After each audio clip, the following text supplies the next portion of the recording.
and gentlemen, I want to welcome all here. Let me try this. My name is Kelly Perry. I'm from Kinney County, and we are all here because we share a heart and passion and spirit for what's going on right now in the state of Texas and Arizona. I mean, it's everywhere, but we feel it every single day. We see it every single day. And we are here to offer you hope that this is not a long-term thing. We all know that what's going on is not sustainable. Actually, my brain can't even think of this for a year. I don't know about y'all, but I think about it and it breaks my heart. And I need to tell you a secret. The border is not closed.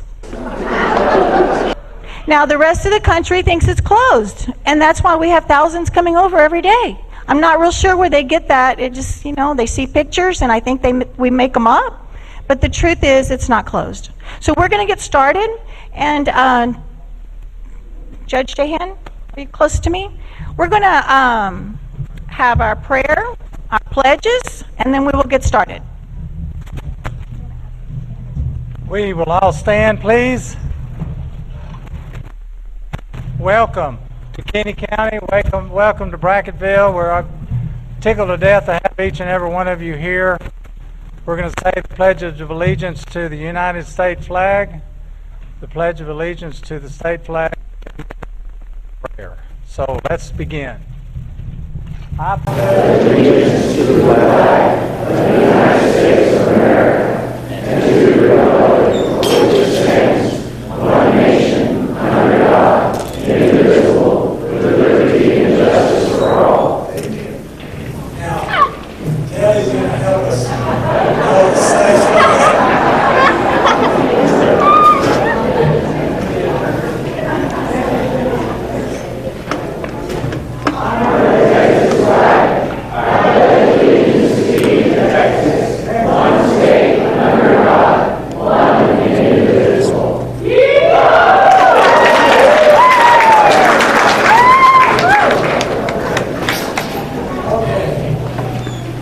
Let us bow, and we will pray.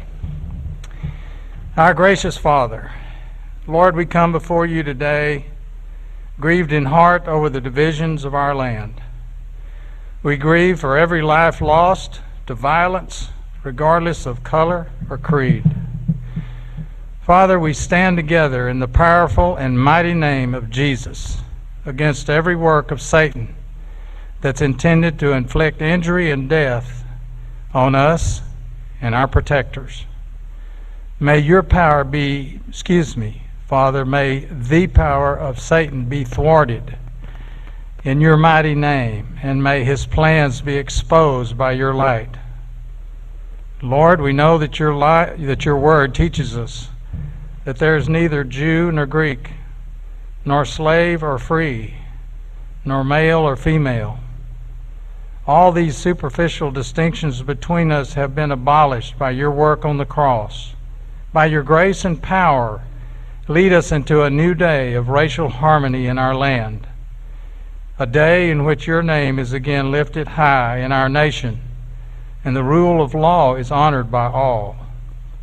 Please grant us spiritual, political, and cultural leaders who will speak to us with your wisdom and your truth. Please renew us in a spirit, a mind, and a heart, that we may once again be one nation, under God, indivisible, with liberty and justice for all. We pray all of this in the mighty name of Jesus. Amen. You may be seated. You'll be first, but I'm going to thank Austin Kinghorn.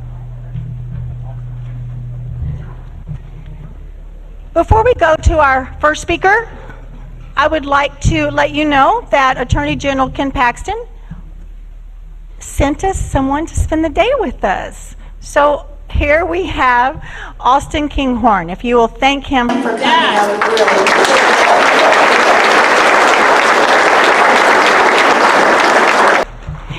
So you know that they're listening. It's very, very important. They're listening. Brent, if you'll come up. Brent Smith is our county attorney, and he was one of the ones, along with, and you'll meet Sheriff Roy Boyd in a little bit, that kind of started some things rolling, and I'll let him explain that to you. Thank you. Thank you for coming today. Well, this started a couple months back, and I noticed that the Texas residents on the border weren't allowed to have the same constitutional rights as other Texans did, or other Americans, in fact. And the only thing that I could do as county attorney is write a letter. And so I wrote a letter, and I put it in the local paper, and many of you read. And the next day, the Goliad County judge and the sheriff called me. And they came down here, made a special trip, drove 4 hours to come meet with us, and told us, they have our back. They're going to help us with everything. And they've been a tremendous help since that day. Since then, though, at least, 20 other counties?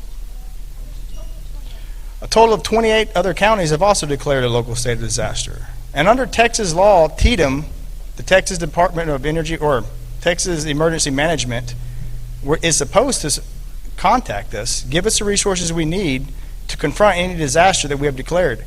None of the counties have heard a word from TDEM, which is under state law a violation. We haven't heard much from the governor except, there's a disaster, keep your receipts and we'll try to get money for you afterwards. That doesn't help us today at all. That doesn't help us at all. It's unacceptable. We need to put pressure on the governor. We need to put pressure on TDEM every day, relentlessly, until we have the resources we need. Even because counties coordinated together can do some good, but the state legislature and the state resources that the governor has are what we really need.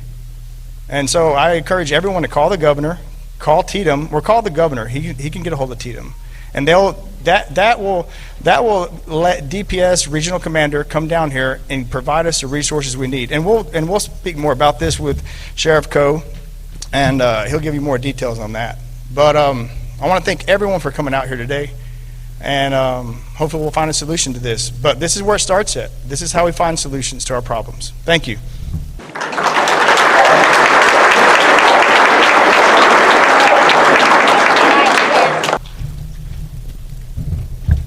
Sheriff Coe, if you will come up here and share a few things with us.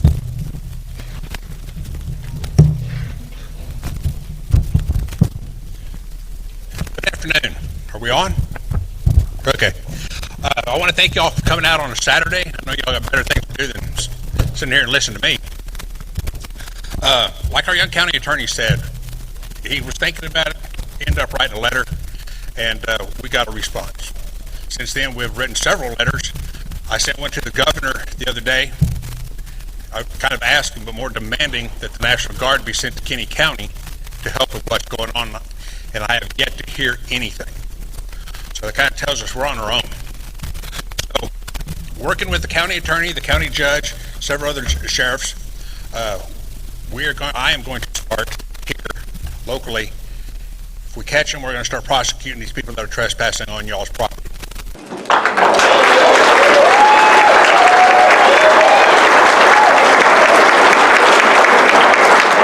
It's going to be something new. We're going to have a quick turnaround. We're going to try for a quick turnaround process.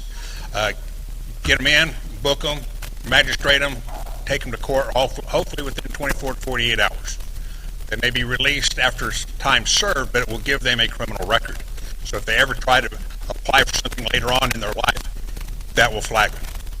We're also starting to look at these parents that are bringing these children in. We're going to start filing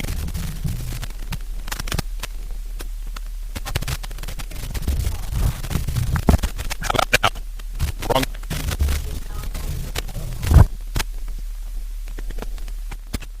Okay, can you hear me better? With some of these people that are bringing these small children over, we caught one the other day. She bailed out of a car.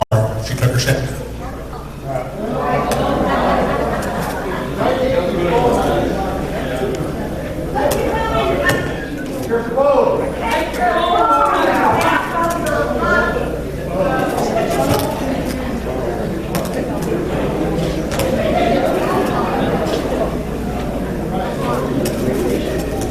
Okay. We had a bailout and a 7-year-old kid with her out of car, tried to run into the brush. No food, no water, nothing from the child. We caught her. We are proceeding with. It's just not my night to talk. We are proceeding with. We are proceeding with child endangerment charges on this woman. It's all within the scope of Texas law that we can charge these people with it, and we're going to start charging more and more. If they run from us, we're going to charge them. We've been doing it in the past on the smugglers. If they drive through a fence, if they run from us, we have been taking those cases to court, and we've been very successful. The game. We're gonna start. Ooh.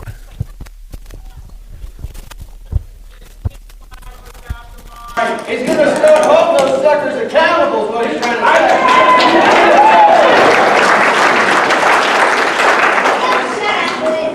say. Test. Yes, here we go. Okay, how about now? So, but like he said, we're going to try to start holding these people accountable for what's going on.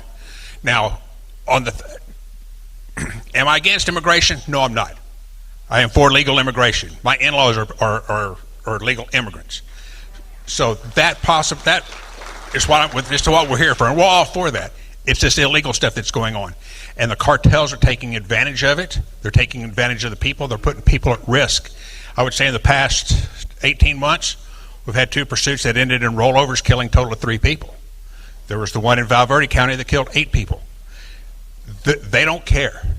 So we have to step up our game, and as sheriffs, we're going to start working a little closer together. One of the big inspirations, Sheriff Boyd back there, he drove 4 hours just to visit with us for 30 minutes. That says a lot. That we hope we're doing the right thing. So if you would bear with us while we get this process going, it's going to take a while. It's not going to be an overnight success. I've got some forms I'm going to hand out to y'all if y'all are interested. If we catch people, or you catch people, or the Border Patrol catches people on your property, signing this document will give me the authority to act on your behalf to file the criminal charges without you having to come into town every time we catch somebody, or there's somebody's found.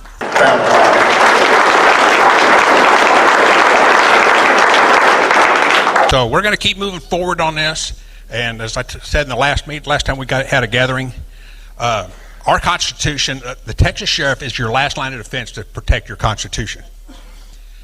If we elect a president who is a socialist, he will pick a socialist cabinet, and he will do his bidding that way.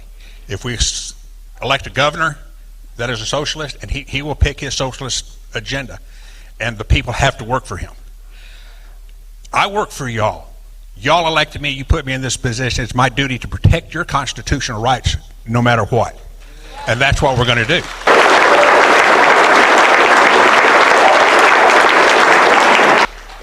And like I said, I thank y'all for coming out. I know it's a Saturday. Y'all may have better things to do than look at me. And I've got my mustache club over here. He's out there showing his off. So I will pass the mic back to Kelly. And thank y'all for coming, and God bless y'all.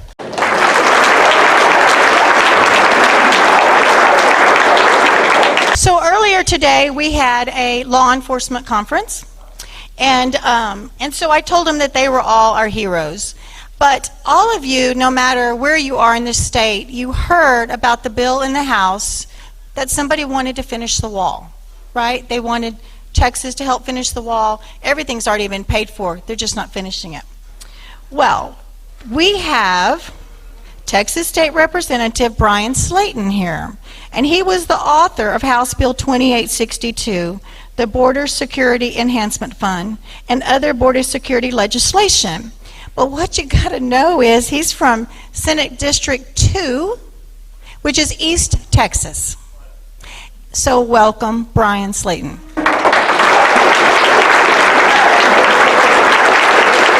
Thank you all so much. And I am Bryan Slaton, and I'm state representative. This is my first term. My background, I was a youth and family minister for about 13 years. And then I work at our family business now. And my heart has been for God's kingdom. And then it's been for our community and culture we live in, and we have every right to be involved in every aspect of our government. I was hoping a couple things here. Do we have any patriots here in the room? That's what I thought. And do we have some frustrated Texans in the room as well? You know, when I ran for office, I never thought I would ever do it. Just didn't think it would be something that I would do. But let me tell you, God can use any one of us at any time to do any job. And I am proud of the local elected officials y'all have that are passing these emergency declarations. It says a lot. Because, you know, when I ran for office, I was frustrated that the Republicans who wanted to represent me only seemed to really care and only really seemed to have a spine when they were campaigning and needed a vote. And here we are.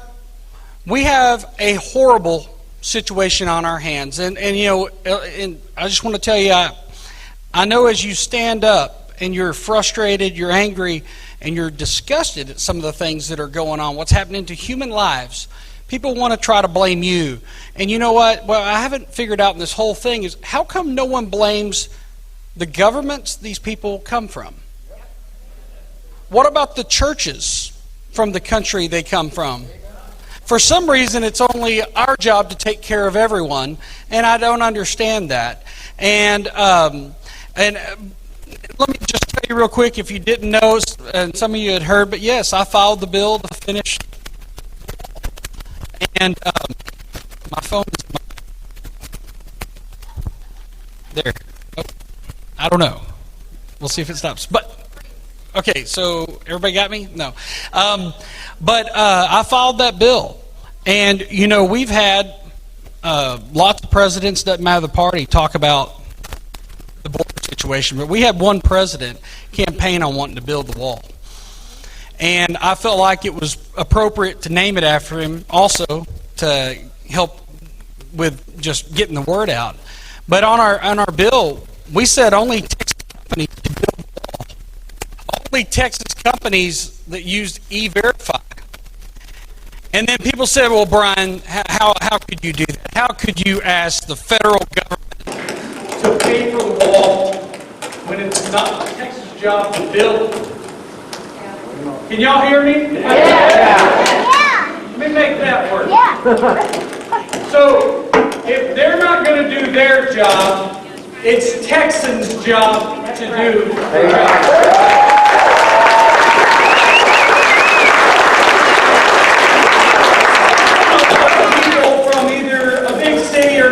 May not get. And it's the attitude and the culture of Texans, and especially this part of Texas, that if the job's going to get done, there's no one else going to do it but you, right? And this is affecting everything. Our families, our economy, the overall safety of our community. And I filed the bill because something's got to be done. You know, I refer to human trafficking and human smuggling as the modern day slavery. It's horrible what is happening to children. And, you know, like I say, people said it's not our job to do it. It's the federal government's. Well, that's why I decided in my bill to charge them interest. Just in case something was too big for the britches, in case the federal government forgets that it's the state. The states created the federal government. And the Constitution is supreme. And we have every right to take care of our community, and of course our hardworking men and women in law enforcement doing everything they can. But you know what, as I mentioned earlier, they need to sleep. They need to take care of their family, and they need a vacation. They might get sick. This wall isn't the fix to do everything, but it would be a big help in curbing and slowing down the atrocities that are happening.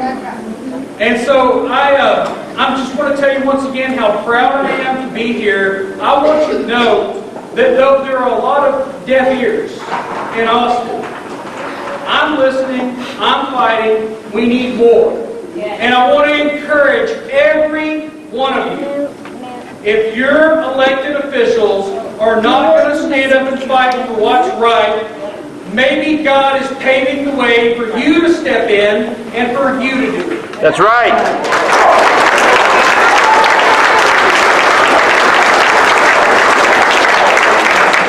Thank you so much for everyone for putting this on, for being here, for caring.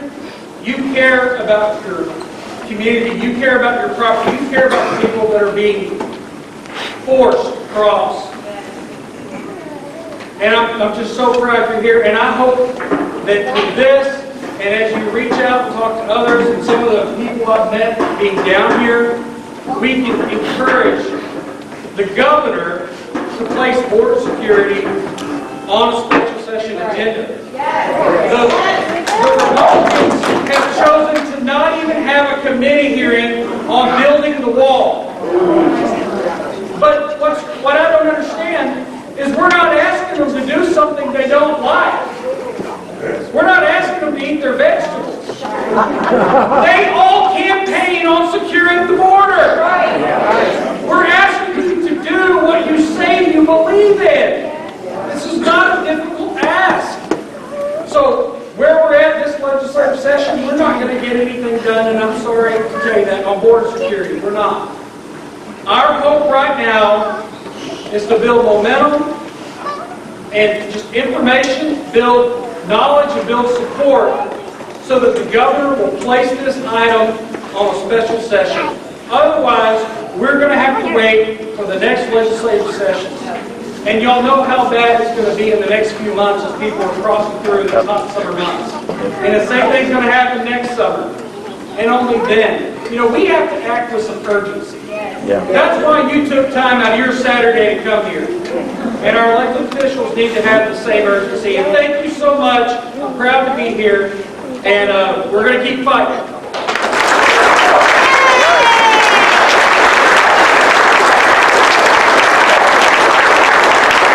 I'm going to try this one more time.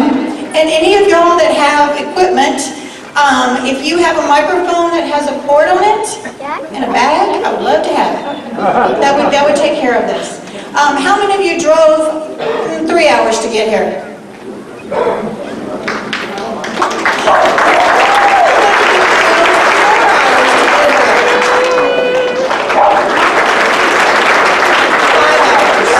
Anybody drive 5 hours?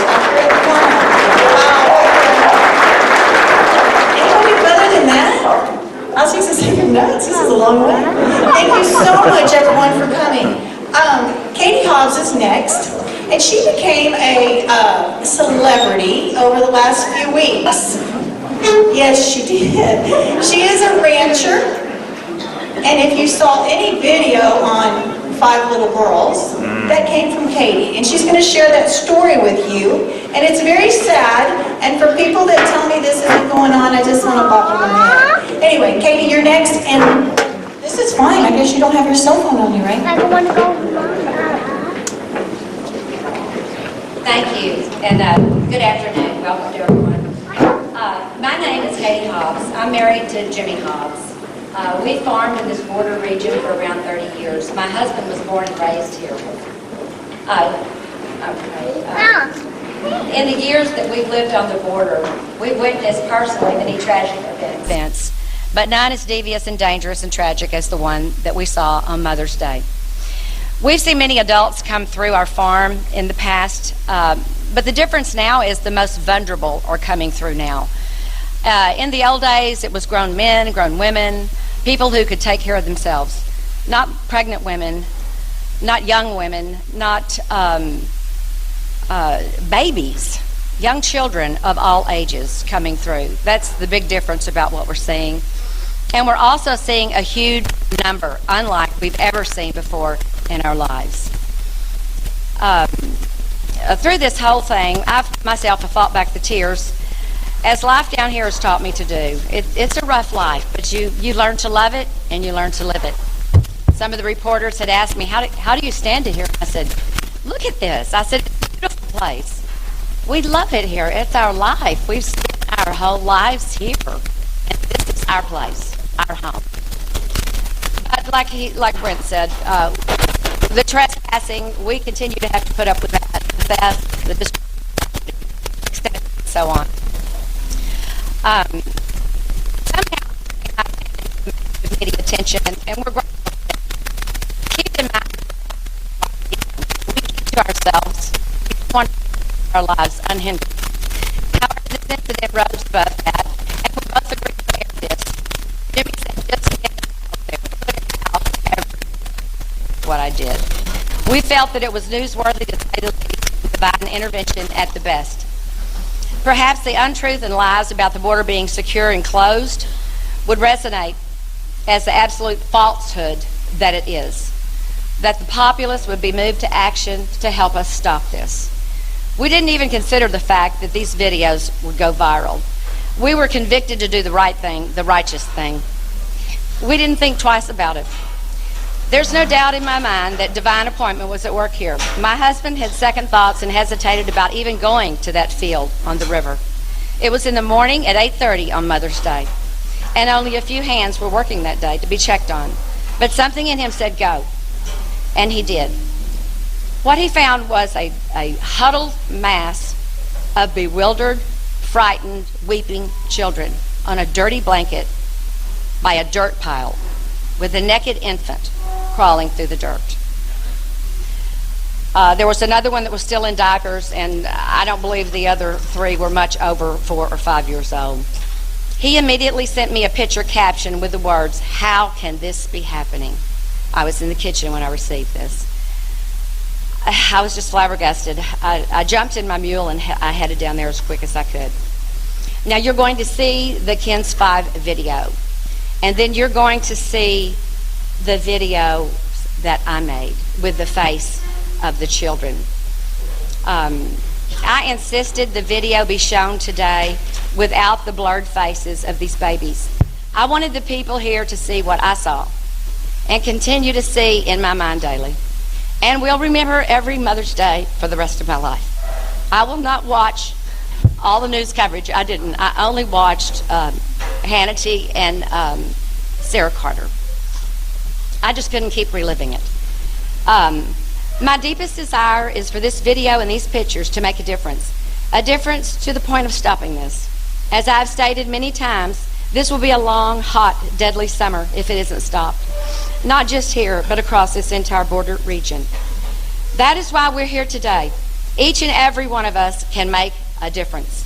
I encourage you all to join in this fight in any way that you can. Be relentless, be purposeful, and be dedicated. Thank you, and God bless.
Frustration in her voice. If this doesn't make you mad and want you to take to the streets, I don't know.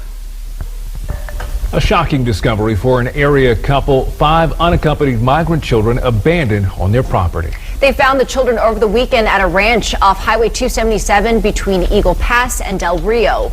The ages of the 5 girls range from 7 years old to just 11 months. Vanessa Croy with the KENS 5 border team is in Quemando with the rancher's story they're sharing only with KENS 5. Well, from where I'm standing, you can see Mexico on the other side of the river here. This ranch includes 5 miles along the U.S.-Mexico border. The Hobbs told me in the last few months they've seen migrant traffic pick up, including a group of 50 that crossed just a few weeks ago. But they said what they found over the weekend was the worst thing they'd ever seen. No one with these children dumped out on the side of the river here on our farm. With frustration in her voice. If this doesn't make you mad and want you to take to the streets, I don't know what will. Katie Hobbs recorded the situation unfolding right in front of her. And then we found them laying over here. They were crying. They were scared. They didn't know where their parents were. Sunday morning, Hobbs said her husband discovered 5 migrant children. My husband called me on Mother's Day morning about 8:30 and sent me a picture of 5 little girls laying in the dirt on a dirty blanket down here on the river. Alone and abandoned on their farm. He thought one of them was dead. Border Patrol officials said the 5 girls were from Honduras and Guatemala. The oldest child was 7 years old. The youngest, just 11 months. Babies. These are babies. Hobbs said her husband finished his evening rounds at 6 the night before and didn't find them until early the next morning. They were here all night alone. Jimmy said they were weeping and crying when he found them. And they stopped crying when they realized they were going to get some help. The other 2 people you see in the video are farm employees trying to communicate with the girls in Spanish. They couldn't say anything about their parents or where they were. Hobbs said in the decades they've lived on the ranch, they've had occasional crossings, but nothing like they've seen in the last few months. And she said she fears it will only get worse. Our summers are about to get brutally, brutally hot, and it is going to be a killing field if something is not done. Look at this. In Maverick County with the KENS 5 border team, I'm Vanessa Croy. Border Patrol agents transported the children to the holding facility in Uvalde until they're transferred into the custody of Health and Human Services.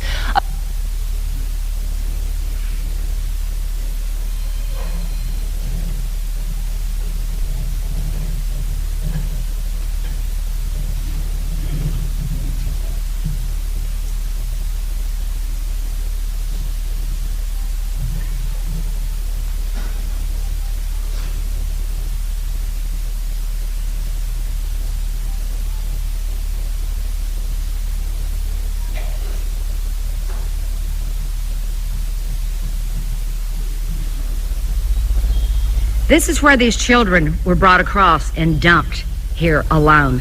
5 little girls. This is where they slept last night. This is where my husband found them this morning when he was checking on the farm. He thought one of them was dead. There's nobody here yet but us. These are some of our helpers that... Look at this. Look at this. Le hace daño a la niña. No, pero ya ahorita la niña está chiquita. Está chiquita. No me la vienen solidaritas.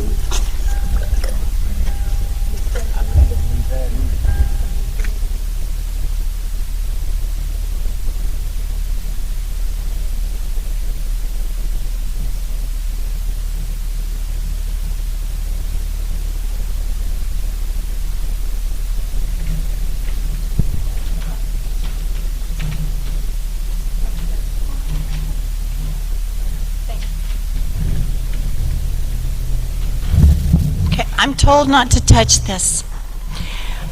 If it broke your heart, it should break your heart. And we have an open invitation out to every single person, actually in the rest of the world, to throw us your children. Which is so sad since, you know, if you live here and you leave your child in the car, they don't have to die or anything. If you leave your child in the car, you're going to jail. But we send an invitation to please throw your children over the fence and we will take care of them. Now, how does that make sense? I just cannot even fathom it. If you do not know that there are not a single person or child comes in without the cartel's help, somehow, some way.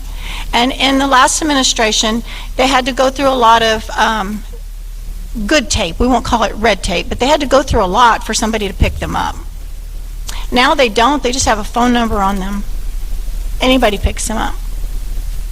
So the more we let this happen, the more it is on us. And that is why you're here, to let everybody know that people care and we want change. Sheriff Boyd, you're going to be up right after this next one. But Austin Kinghorn from the Attorney General's would like to say a few words. If you will come up for a second.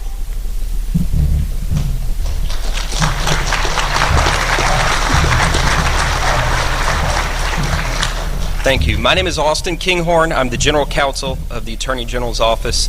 I'm not going to take much of your time. This is your event. I'm here to listen. I'm here to learn.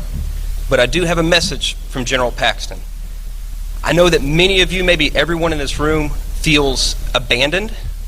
And I want to assure you that while I can't speak for the federal government, I can't speak for anyone else in state government, I can tell you that you are not alone. General Paxton is going to fight like hell for you. Since President Biden came into office just over 4 months ago and instituted his immigration policies, or lack thereof, our office has sued the Biden administration and the federal government not once, not twice, not 3 times, not 4 times, but 5 times. And we've already won one of those lawsuits. And we will file 500 more if that's what it takes. We will exhaust every authority we have to fight for you, to protect you, and to try to prevent the travesty of injustice that's going on down here.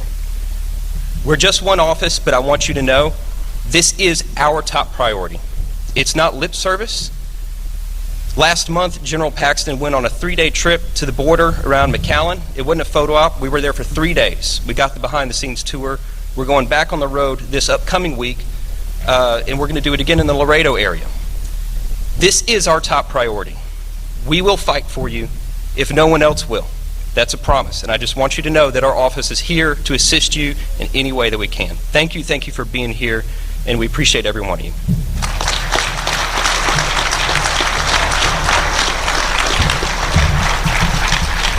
Next we have Sheriff Roy Boyd. He's from Goliad, quite a distance. And they took on this, we'll call it a fight, about the same time we did. The very first disaster declaration against invasion of illegals and infectious disease was filed on April 21st. I'm sure all of y'all know that, right? And that's kind of why you're here. And like I said, no one has paid much attention to it. So, Sheriff Boyd, if you will share a few things with us.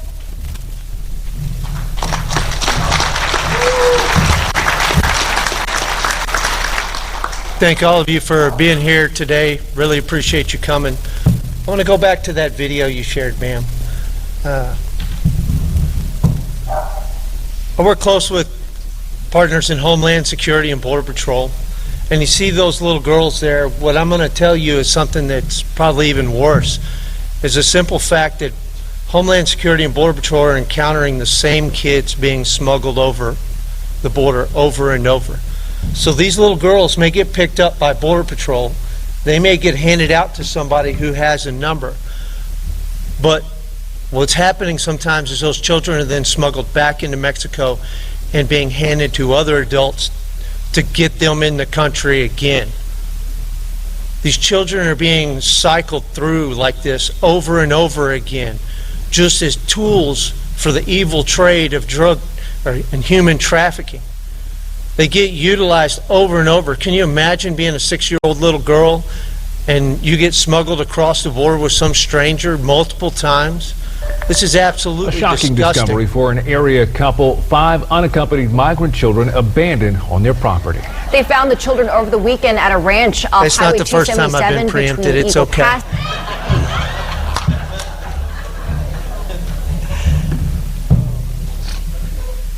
I'm going to tell you that I firmly believe that everybody is made in the image of God. I hope that you agree with me. Amen. It's disgusting. But I'm going to tell you the difference between us and them. We understand that. It's a truth. It's in the Bible.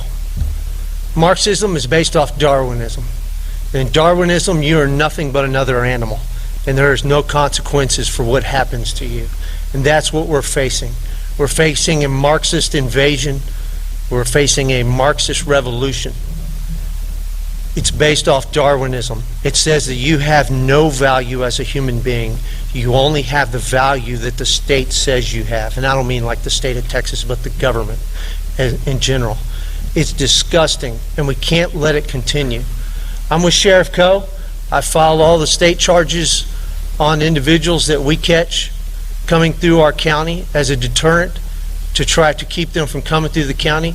As a sheriff, it is my duty to protect the life and liberty of the people that I serve. And that's what we're going to continue to do. We're here for you. We appreciate all your support.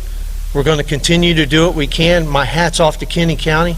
Thank y'all very much for everything you've done. Y'all have led the charge, and we're more than honored to be able to help you. Thank you very much. Y'all have a great day. God bless y'all, and God bless Texas.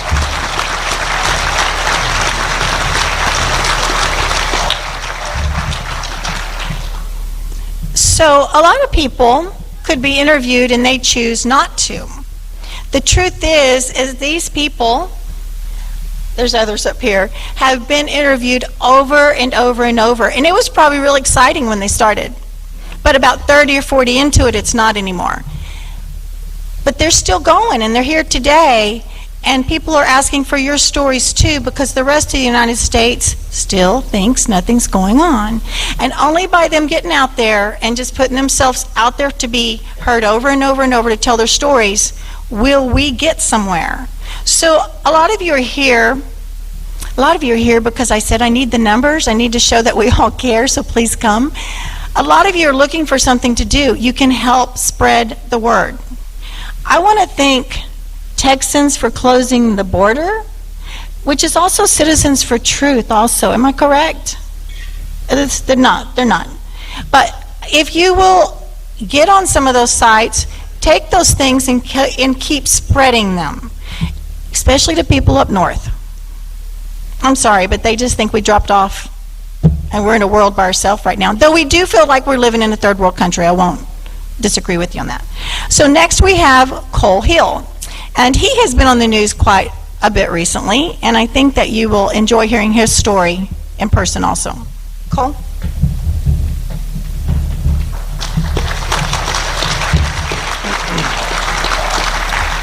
Hey everybody, my name is Cole Hill. I run the Gun Hill Ranch out here on the Uvalde-Kinney County line, and I have to disagree with something she just said. It was not exciting the first time that I got interviewed, and it hasn't been very exciting since. Like Ms. Hobbs said just a minute ago, we're just, quiet, private people. One of the biggest benefits to living in a very rural setting and ranching out here where we do is that we can stay away from people. That's our property and where we live and where we work has been a huge blessing, because that's just one of the many benefits. But I live out there with my wife and our 3 children, ages 5, 7, and 9, and we all know that illegal immigration has been an issue for years and years and years. Where we are, we're about 34 miles off the river. For the last 5 or so years, I have had illegals on the property, but it's never been more than about 20 or 30 in any given year. Sometimes the traffic might have been 2 or 3 people a month, and then I wouldn't see anybody for months on end, maybe even a full year at a time. That's not the case anymore. It began on January 20th, no coincidence. Our house that we live in on the ranch is way back in the middle of nowhere. One of the scary things about it is we could have a full-blown gunfight on our front porch and nobody would know about it. But in 5+ years, I've not had a single illegal show up to my house back there on the property, and never even any evidence that one has come around. But January 20th this year, we had the first one show up. I was working in the barn, and my dog, and that's another thing, my dog, got so used to the little traffic that we had that she didn't even realize she was a guard dog. But She's starting to figure it out now. She's starting to get as upset about this situation as I am. But anyways, I was working in the barn, and she was out there sunbathing on the slab, and she lit up, and I stepped outside to see a gentleman, and head to toe camo, better than any camouflage I've ever owned, and I'm an avid hunter. And it obviously alarmed me. I've had plenty of encounters with illegal aliens over the last 10 or more years, but I've never had one that close to the house. So I stopped him. I told him backtrack and get away, and I told him how to get away from the house. I called Border Patrol. I don't know if they ever got him, but that was just kind of the beginning of this giant snowball that has occurred.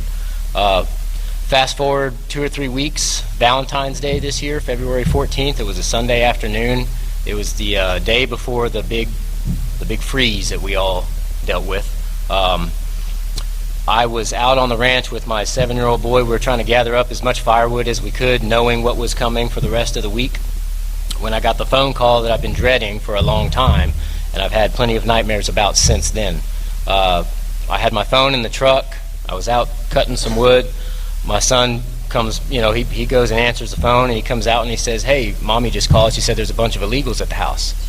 I said, "What?" And so I grabbed the phone. I was hoping she was joking, just trying to get me back home quicker, but that wasn't the case. She said, "You need to come home now. There's a bunch of illegals here. They've surrounded the house. They're all over the house. They're looking in the windows. They're at the back door. They're at the front door. They're banging on the walls, everything." So obviously we abandoned our project and flew home. It took us about 3 minutes to get there, and we were about 5 miles away on the property, so we were scooting pretty good. But anyhow, we rolled up to the house. There was still one on the front porch, and the rest of them had taken off.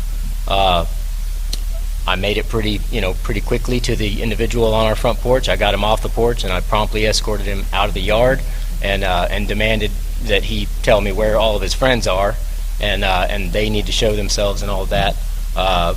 It took a little bit of trying to get them to come out, but they finally did. They were in our garage.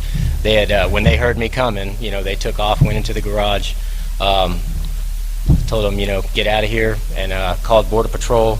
And it took. This is one of the issues with all of this that's going on. Our law enforcement is severely tied up dealing with all the other problems. It's not just me out there, it's all of us out there living on these places, calling these people in, dealing with these problems. I called, as soon as I hung up the phone with my wife, I called one of my Border Patrol buddies, and he told me, "Don't worry, we're on the way." I told him, "Good, you better get there before I do, or we're going to have a problem." It took Border Patrol an hour and 7 minutes to get to my house. I live about 12 miles from the checkpoint, and on a good day they can be at my house in about 15 minutes. And again, on that day it took an hour and 7 minutes. Luckily, nothing bad happened, but I most of you don't know my wife. She's about that tall, she weighs 95 pounds, and she's smoking hot. So I say that, but I hate to think of what 5 men could do if they wanted to do harm to my family, and they could get into my house as quick as they possibly could have. That was the first real scare that we had. And again, this is early on. This is February. This is beginning of February. Just maybe a week or two after that, obviously after that happened, we don't even want our kids playing outside in the yard anymore. And again, we live where we should not see anybody at all. Our kids used to just run and roam, get on the Ranger, get on the mule, go. My shop, our barn where I do a lot of our work, about 100 yards away from the house, and they used to just run back and forth to the barn, go piddle around, do whatever. We kind of put the brakes on that after that first event happened. So after a few weeks of just being stuck in the house, we're like, all right, let's spend this weekend outside. I'm going to do the yard. I'll be out. The kids can play around me and everything. I didn't get halfway done mowing my front yard, and the kids are all playing in the backyard. And if I wasn't paying as much attention, these guys could have slipped right up on us. I'm obviously, my head's on a swivel now from all of this. And sure enough, here comes 5 more dudes. Every time that these guys come up to my house, it's been a group of 5. Here comes 5 dudes slipping out of the brush, and they're hitting a jog on the way to my house, coming straight to my house. I shut the mower down. I holler for the kids to get inside. I start yelling at these guys to stay back. I run inside and, grab a firearm, and as soon as I came back out, they stopped. They, changed their course, and they took off. Called Border Patrol, again, an hour or more for Border Patrol to get there. And this has happened yesterday morning was the 5th group that I've had at my house since January 20th this year. And this was at 3:30 in the morning. And luckily my dog, again, has figured out her place finally, and she was able to keep them out away from the house. And then, of course, I went out there and finished getting them away from the house. But this is something that we're dealing with routinely now. And again, actually, I brought all these notes. I don't know if I'm going to actually end up getting to them or not, but these are just a few encounters that I've had with illegals that involve my family. Our property, we have several thousand acres there, and I'm constantly out and about, and I can't tell you how many encounters and how many altercations I've had with these illegals out in the pasture when I'm by myself. And I do everything that I can to try to subdue them or hold them down for Border Patrol, because Border Patrol usually is taking forever to get there now. And these guys are super disrespectful. They taunt me. They call my bluff a lot of times, no matter what I'm pointing at them or not. Sometimes I can subdue them, sometimes I can't. But I'm going on about 6 weeks straight now with illegals on my property on a daily basis, or multiple groups a day on our property. I'm seeing them. You can't hardly, just drive anywhere on the ranch without running into them. I've had my perimeter fence cut 7 times. 5 of those times it was cut from top to bottom, from the very top strand to the very bottom strand, and 3 of those times it's cut from one T-post to the other T-post, and that whole section of fence is pulled out. There's no getting that back. And countless water troughs, getting busted, pipes getting broken. It drains our pilas, it drains our water systems. Next thing you know, I got 100 head of cows that are out of water, just like that. And that can turn into a pretty terrible crisis in itself very quickly. Let's see what else I got here. I got lots of problems. But anyways, I keep getting told that this is not a new problem that we're dealing with. Obviously, we all know, again, that illegal immigration has been going on forever, but to me, in my setting, at my house, at our ranch, this is certainly a new problem. We've not had anything like this happen, at least in the years that I've been there, nothing close to the volume of what we're dealing with. Look at our communities. How many times before this year has La Pryor ISD been on lockdown, multiple times in a week because we've had a bailout right down the road from the school? And I just use them as an example. How many of our other communities are dealing with problems that we've just really not dealt with before? This is a new problem, and we all know why it's a new problem. I don't necessarily love our government, but I feel like there's only 2 ways that this problem is going to get solved, and it's either going to be we the people or the people up top. I sure don't like to think about we the people taking care of it, but who knows? I do know that we need to do everything that we can to contact our elected officials and try and do this the right way. We know that it's possible for our government to secure our border because we just had a man in there who had it the most secure it's been in a long time. So we know that the laws are there. We know that the proper policies can be put into place. And we know that with enough pressure and with the right people in the right places, we can restore our border, we can restore our peace of mind, and we can restore our properties that are just constantly getting overrun these days. Anyways, I think that's about all I've got. I just want to encourage all of you to, again, let's, try and do this the right way. What's up, Miss Jama? I'm only going to speak to what I've seen. Sure, I have not encountered anybody that I have seen a weapon on.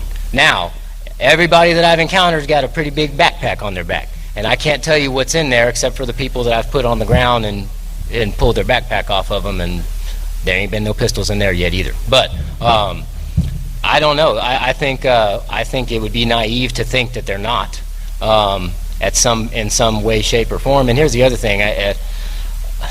I don't love all this attention. I don't want it. I've done these interviews. I've got social media, but I really haven't posted anything on there in about 4 or 5 years up until now. But we have to start speaking out. We have to start getting the word out of what's really going on down here. And I've had a lot of people, tell me a lot of different opinions on how we should approach this. And I've had a lot of people tell me that they're, on the whole armed situation. Let me tell you guys, when I'm out there working on a water trough, because I've had these guys slip up. Oh, hey, Miss Ruby.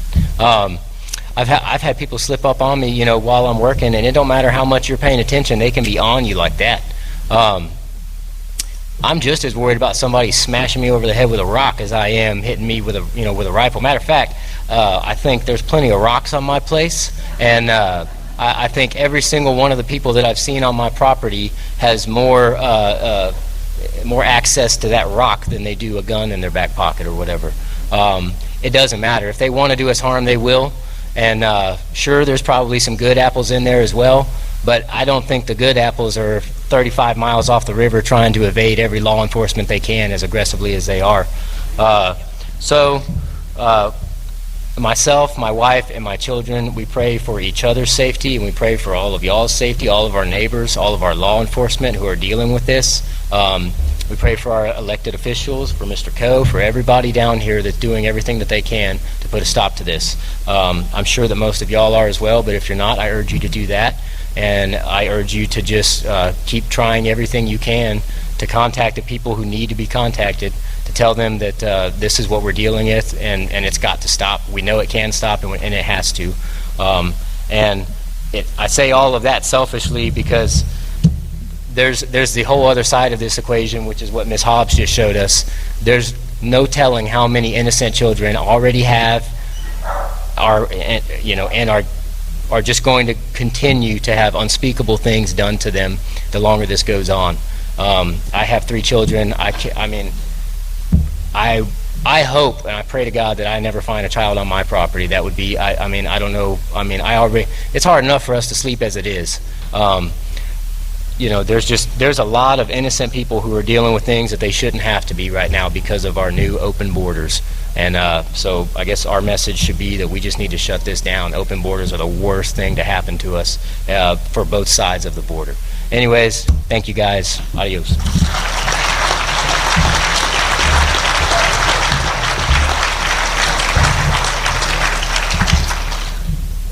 Every single county in Texas recently did receive a form letter from Governor Abbott's office, and they wanted to know how much the counties had spent on the legal process going through. It did not have all of the individuals out there, which is the reason that we did this with the citizens and ranchers today. At the end of the day, there is no price that you can put on fear.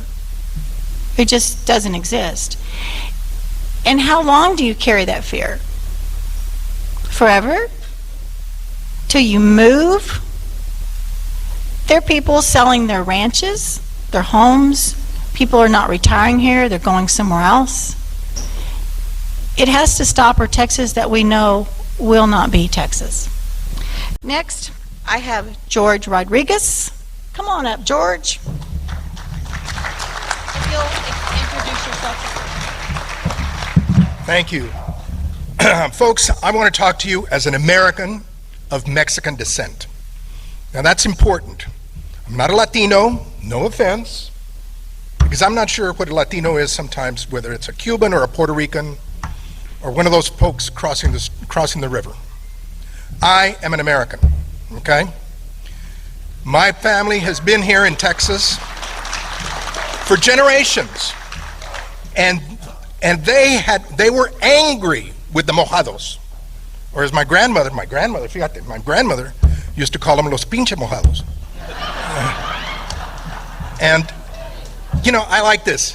I've said that in Wisconsin, and everybody says, get chingados, you know. So the situation, my friends, like he said, it's been around, but it's never been like this. Last summer, I was working with a Fox crew in Del Rio, and a guy from Zambia, 10 of them were coming out of the water. He sneezed on my shoulder. You think I was worried about COVID at that point? You know? My friends, let me be very, very blunt with you.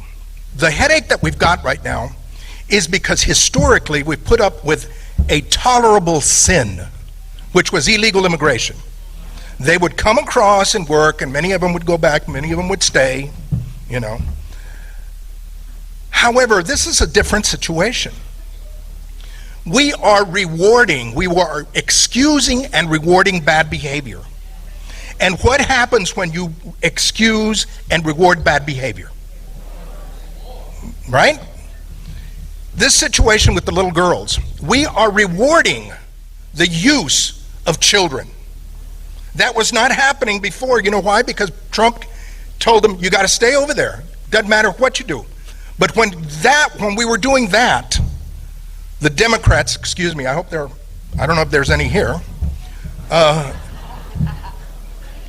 the liberals, leftists, Democrats, and the media were quick to condemn, to say we're not Christian. That we are not Christian only because we want to defend our country. If our country sinks, who's going to save them? You know?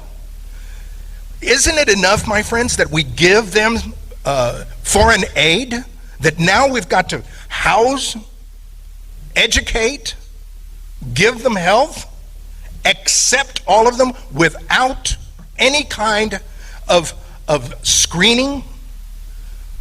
No, all of us here, yes, all of us here are products of immigrants. We're not immigrants now. I hate it when somebody says, well, we're a nation of immigrants. I'm not an immigrant. No? We are a nation that came from immigrants, and it was a controlled immigration.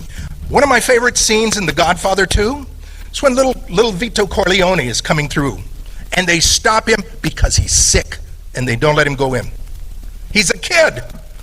The ACLU would be there so quick, screaming and yelling, you know? He's a child. Let's place him. Well, he's got tuberculosis. Let's quarantine him. You know, better yet, let's not let him in yet. This situation that we've got, my friends, we continue to be silent. And let me be more blunt than that. You continue to be silent because you're white. You cannot apologize for being white, American, and Christian anymore. Stop it. We have got to stand up. Oh, by the way, did Kamala ever show up? Kamala, did she ever show up? I was wondering if she might have been at the back of the room someplace. But we cannot put up with that, my friends. We have to draw the line. This reminds me, these meetings that are going on, I'm supposed to be at one Monday over in the Victoria area. But these meetings that are going on, it reminds me of the grassroots movement, the Tea Party about 8 years ago, 10 years ago. Now, I was a Tea Party president. And you know what the government did to me? I was audited by the IRS for 4 years for no reason other than I was a Tea Party president. Even worse so, I was a Hispanic Tea Party president. I mean, I really went against their narrative. So, my friends, let me warn you. You stand up for your rights, you stand up for your property, be careful.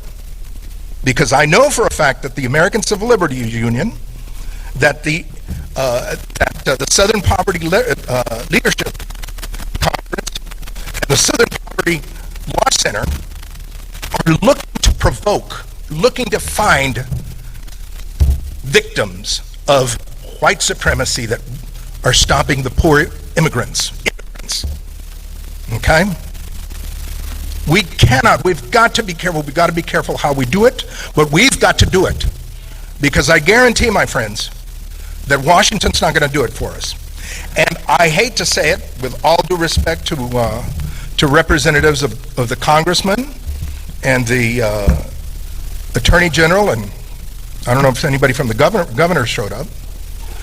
But my friends, I don't see much backbone from some of our Republican leaders. I don't. You know? What we need, my friends, is strong talk and strong action. We cannot be ashamed. Again, we cannot be ashamed of being Americans, of being Christian. We have a clash of culture going on. Across the river, la mordida, the bribe, it's common. And why are those little girls being utilized? Because the value of life is zilch. Is zilch. Now, my friends, do you want that kind of culture in our backyard? I mean, honest, it's not a question of race. It's not a question of race. It is a question of culture. And we do not need lower class cultures. If you want that, go to Chicago. You know? Or New York. All you have to do is see what is happening to us. They are defunding the police. They are opening the jails, forgiving, decriminalizing everything. And then they're opening up the border. And then, on top of that, they want to take our guns. You know? And now they want to parachute illegal aliens into your backyard without telling you. Ask the folks in Tennessee. Ask the folks in Atascosa County. They're dropping them in very, very quietly. And then all of a sudden, where'd these people come from? My friends, we are in a battle. And the battle not only is with the politicians, it's with the media. The media, they will not report anything of what you are suffering, but they certainly will report real quick of what they're suffering. The spin is on. The front page of the San Antonio Express the other day carried pictures of people starving and dying of thirst. But what about the damage that they're doing to our nation? What about the carrying of COVID? Because, you know, they're still counting how many people, how many cases there are, but they never count how many cases are brought across. You know? We, my friends, cannot permit this to continue. Now let me close with this. It's very, very important, my friends, that we tell our story. And that we tell our story in the best way we can, through the best vehicles we can. I'm going to be shameless here. I'm going to be shameless. There's my information over there as far as my radio program. I do lots and lots of interviews of ranchers and sheriffs because they've got stories to tell. And you know what's paying off? All of a sudden my radio program has got, well, as of this morning, over 35,000 listeners nationwide. Nationwide. I am getting notes. I am getting notes from people in Wisconsin, people in Oregon, people in Idaho, telling me, we didn't know that was this bad. Why? Because they're not being told. They are not being told. We need to tell our story. We need to tell it with the right folks. We need vehicles so that we can do that. We can use social media. We can use alternative news sources. You know, the other day the Fox News folks, they said that Brad Coe was cute. The Sheriff Coe was cute. That's what she said. Her words. I didn't say it. Her words. On Fox News, as the interview is over, she looks over him. Oh, he's so cute. I thought, yeah. We need folks to listen to us, and we need not to be afraid to say this. Again, we need not to be afraid to say this. We need to say we cannot excuse it because they're poor, because they're downtrodden, because they're sick. There's lots of excuses. The biggest excuse is that they live in countries where their culture has permitted it. And then they say that it's our fault. I don't know about you, but I've never owned a slave, and I've never exploited a Salvadoran. I don't know. I don't know about you. Heaven knows that I pay enough money in foreign aid, you know, not to mention in welfare.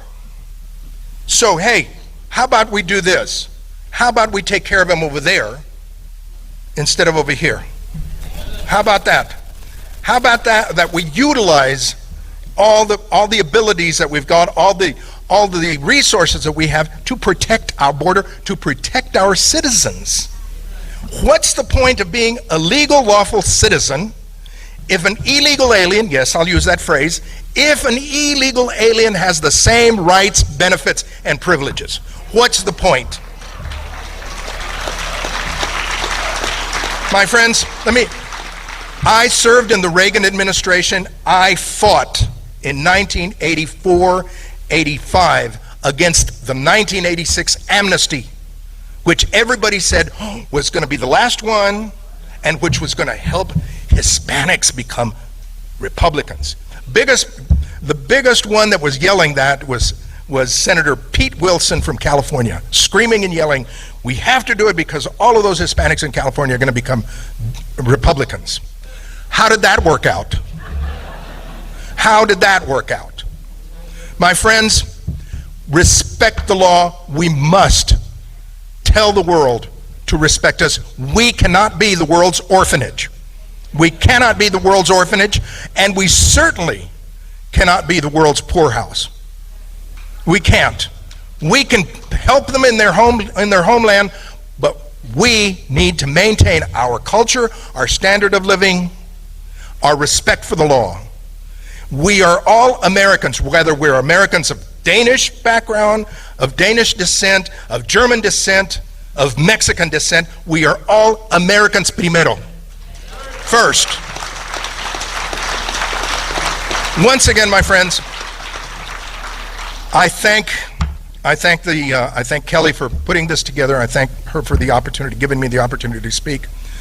I'll stick around. If anybody wants to talk about doing an interview at a later time, I'm right here. Thank you.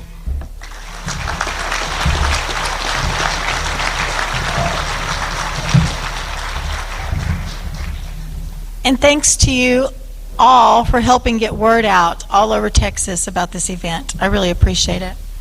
A few weeks ago in Uvalde, we went to a dinner. There was a lot of Border Patrol and DPS and a lot of law enforcement.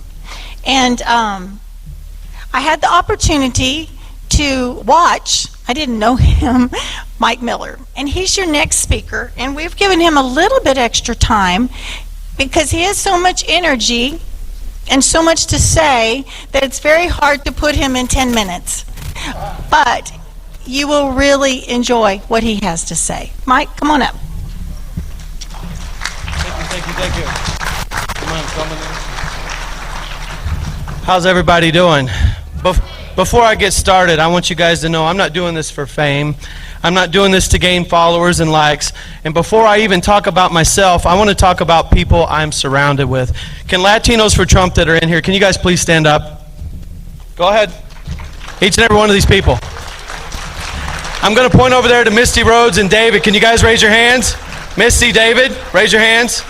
Those people there. This guy right here, Brent. I'm going to tell you the reason I am standing before you is because Jesus Christ put me here. I'm also standing before you because I'm very lucky to be alive. I'm sorry, I'm getting emotional. I have seen a lot of damage to my property. And I've seen a lot of damage to each and every one of you guys. And just like Kelly mentioned, I sat in a meeting, and to give people a chance to talk, and U.S. Customs said, Mike, I think you need to come and you need to tell your story in here. And they need to know. So my ranch is Rancho Rio Lindo. We created the ranch. It was a Christian retreat center. People used to come and find Jesus on our property. We decided to make it a hunting property, a place where families can come together, a life lesson can be taught, we've seen families come together and that were broken on our property. And now what we're seeing is there's so much danger, I can't even go sleep in the cabins, and I'm going to tell you why. The reason I mention each and every one of these people, Mr. Rodriguez here just interviewed me on his show. Bianca right here interviewed me on her platform. Misty and David have been helping me to organize my new foundation that I'm helping Texas with. Brent and I had a talk, what was it, 1 o'clock in the morning?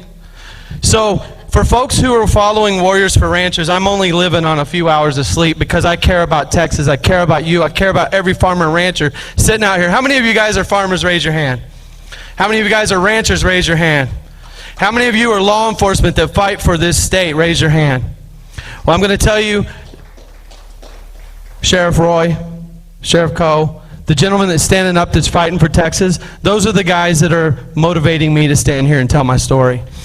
So Rancho Rio Lindo being a hunting property, we're only 300 acres, but we are the corner of the Border Patrol's area where they are circumventing to get to the Nueces River. We're right on the Nueces.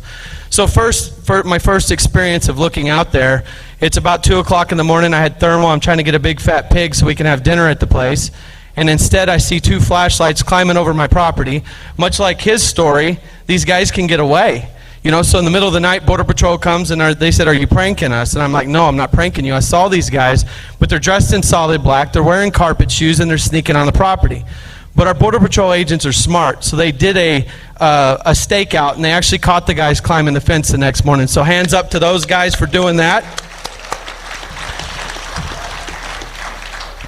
The next time is, you know guys, the kids didn't get to graduate last year and walk the stage because everybody was cooped up in a pandemic. And this isn't to tell you guys my good deeds, but it's to tell you guys how I met an amazing individual. So we adopted 2 girls for our graduating seniors, and we put a care package together. And the father goes, "I'm a professor at a Carnic Word College, and my class is going to adopt your business, and we're going to help you guys to grow." When they came to the ranch, one of the girls at night wanted to hunt a pig, and my wife and I, we sat and we were across the prairie and we were watching, and spotlights started shining underneath where this young lady was. 2 illegal immigrants came underneath her. 5 deputies and sheriffs came from Uvalde County. Border Patrol came, special agents came. My entire place became a battleground trying to find these individuals, and that was their experience on my property. And then we have hunters that come, and they come from long distances, and I'm sure all of you guys have lost money. How many of you guys have lost money because of this? Quite a few of you guys. How many of you guys have suffered damages to your property because of this?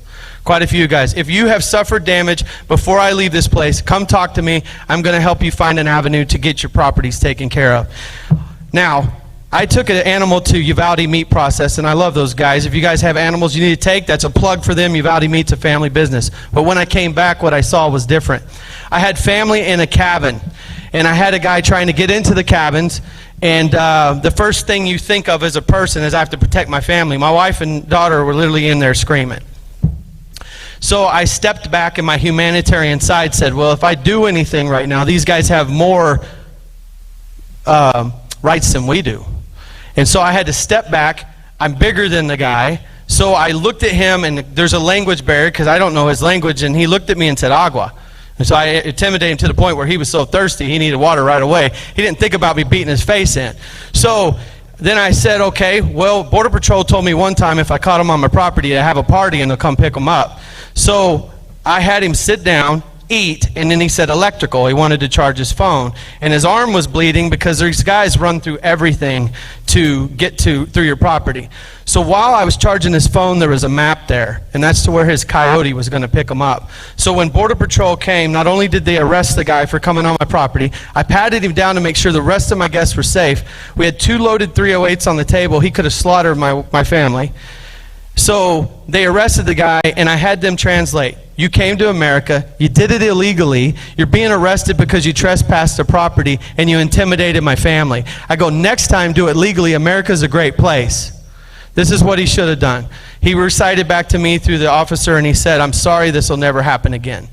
So he got the message. When they shut the door, they go, this guy's from the Honduras, and these guys have been capturing kids and harvesting their organs.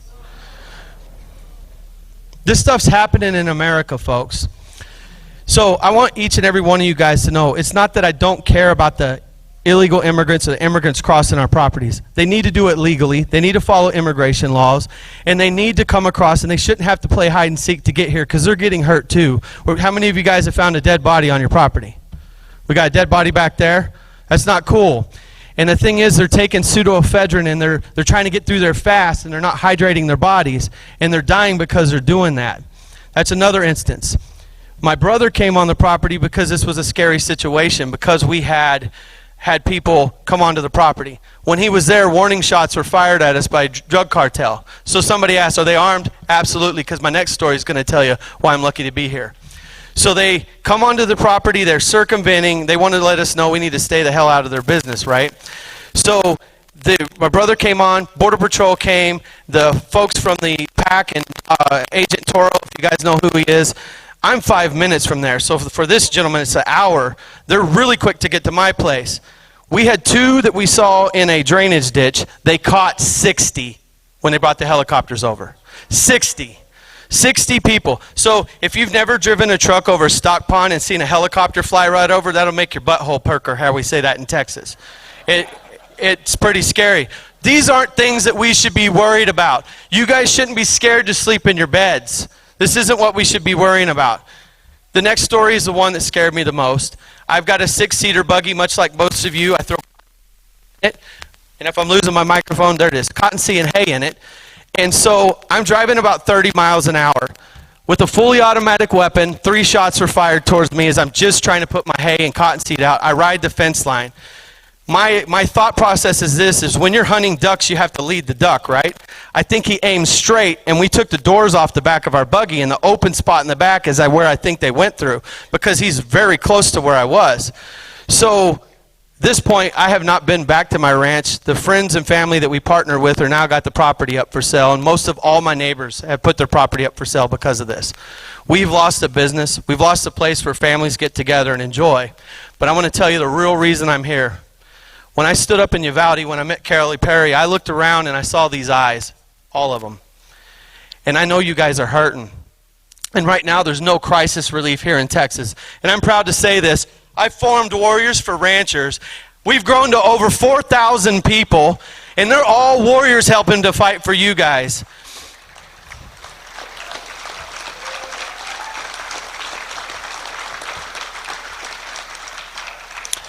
I want you guys to know I wasn't being disrespectful when I was filming, but those 3,000 warriors wanted to be here with me today, and many of them have been enlisted, and Miss Perry here is actually one of the directors on my board now. And it's all of them who stand behind me to do this. I walked into the Texas State Capitol building. How many of you guys like the license to carry? How would you guys like to know that I sat there and I helped pass a bill in the Texas State Capitol, and you could proudly carry that here in Texas? Yep. I also walked into that Texas State Capitol with a bunch of these folks from that organization that likes to terrorize our cities. You know the one I'm talking about.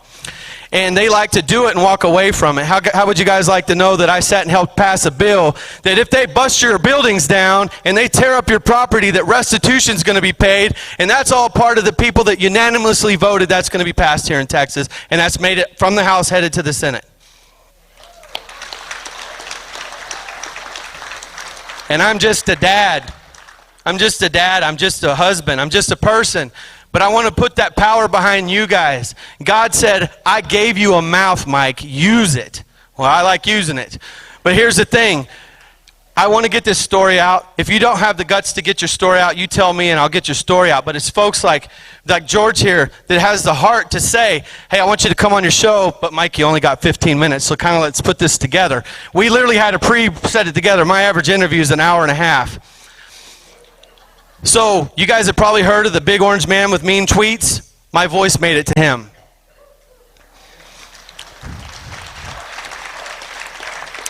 I will be going to Tampa, and I will be speaking at a convention that's currently sold over, I think, 7,500 tickets.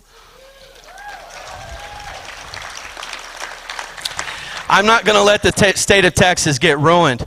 Each and every one of you guys have plowed the future before all of us.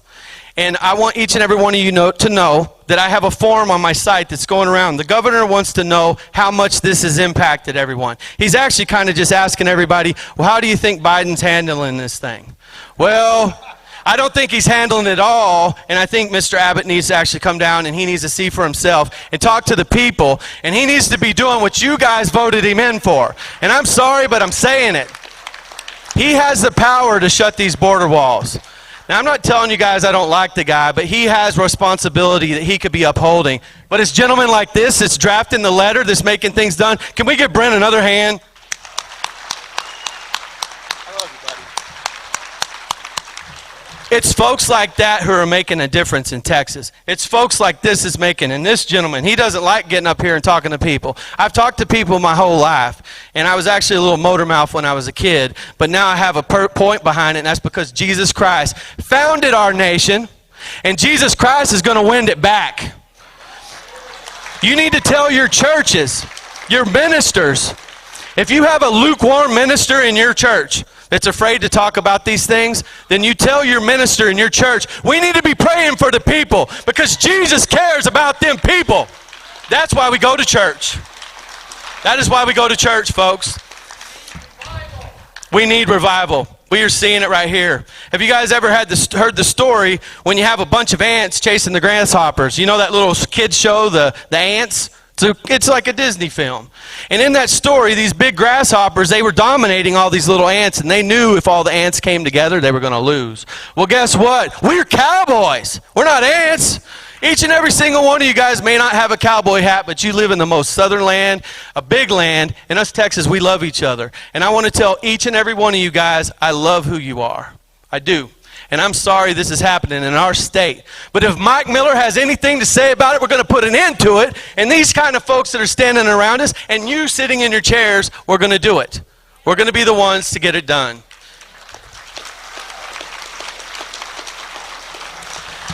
I'm not just fighting from my seat at my house, folks. I have been in the presence of congressmen. When I went to Dallas, I got the pleasure of being invited by Miss Garcia here. When we went and we, Gracia, sorry. She's going to kick me. Sorry, Bianca Gracia. I said it too fast. So all the people around us, we had Greg Locke. Have you guys ever heard of him? He is Global Vision Bible Church. He said he's going to preach until the lights go out. And I think every single one of us, we need to do the same thing. You don't have to have a church over your head to pray to Jesus. But every single night, I'm praying for these lawmakers and these gentlemen that put that badge on that's being disrespected because they are the ones that's going to be the first one to get the phone call, or our Border Patrol who's out there fighting. We need to tell them we love them, and we need to put God's armor of God around them each time they leave their house. Because without Christ, we will not win this. We won't. We won't win this.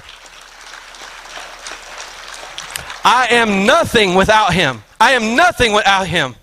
But he gave each and every one of you guys a voice. I ask you guys to follow Warriors for Ranchers, Texas for Closing the Border. Get on these sites. This isn't just about following people and liking people on Facebook. It is a platform that we can use. Do I like Facebook? It's not my favorite place. But is it something that we can all use for communication? Absolutely. If they shut you down, start a new page somewhere else. Let your people know where they can follow. You guys share your emails and you let everyone know where to go. So I'm going to wrap this up. Go to Warriors for Ranchers if you guys have had any damages to your property. Please fill out those forms. Email them to me. I will get them to Katy Perry. She's going to get them to the governor's office. We're going to fight to get relief at the state level and the national level. And I have one more thing to say. When I started this foundation, I originally started this organization to help build broken fences, broken doors, distressed properties. You know what I'm doing now? I'm fighting for children, folks. I'm fighting to put a stop to every single kid that's stuck in a building right now that is just asking for somebody to come in and save their life. That's what I'm fighting for.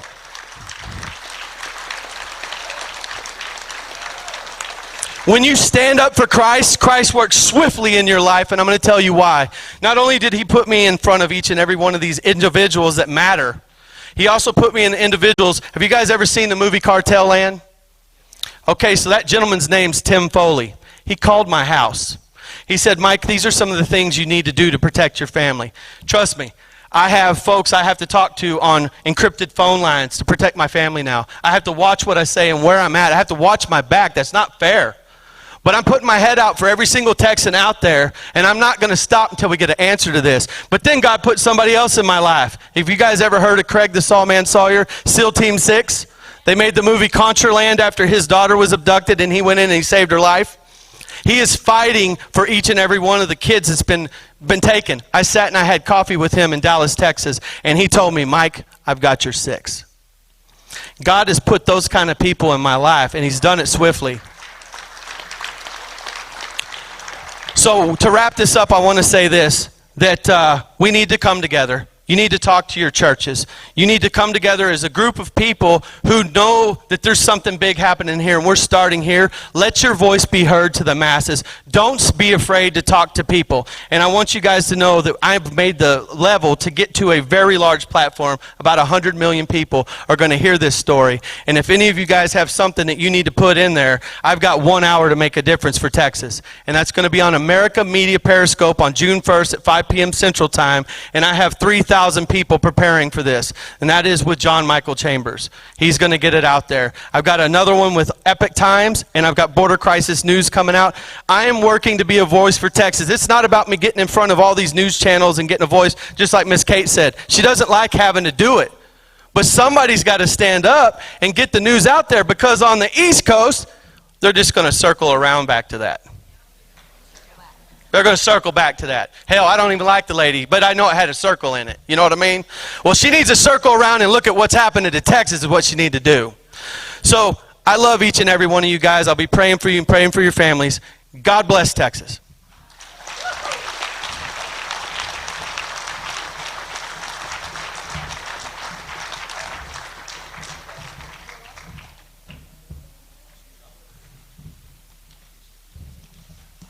And that's why we gave him a little bit more time. Bianca, if you'll come up. Bianca Gracia. I believe it used to be Latinos for Trump, but it's Latinos for America First now.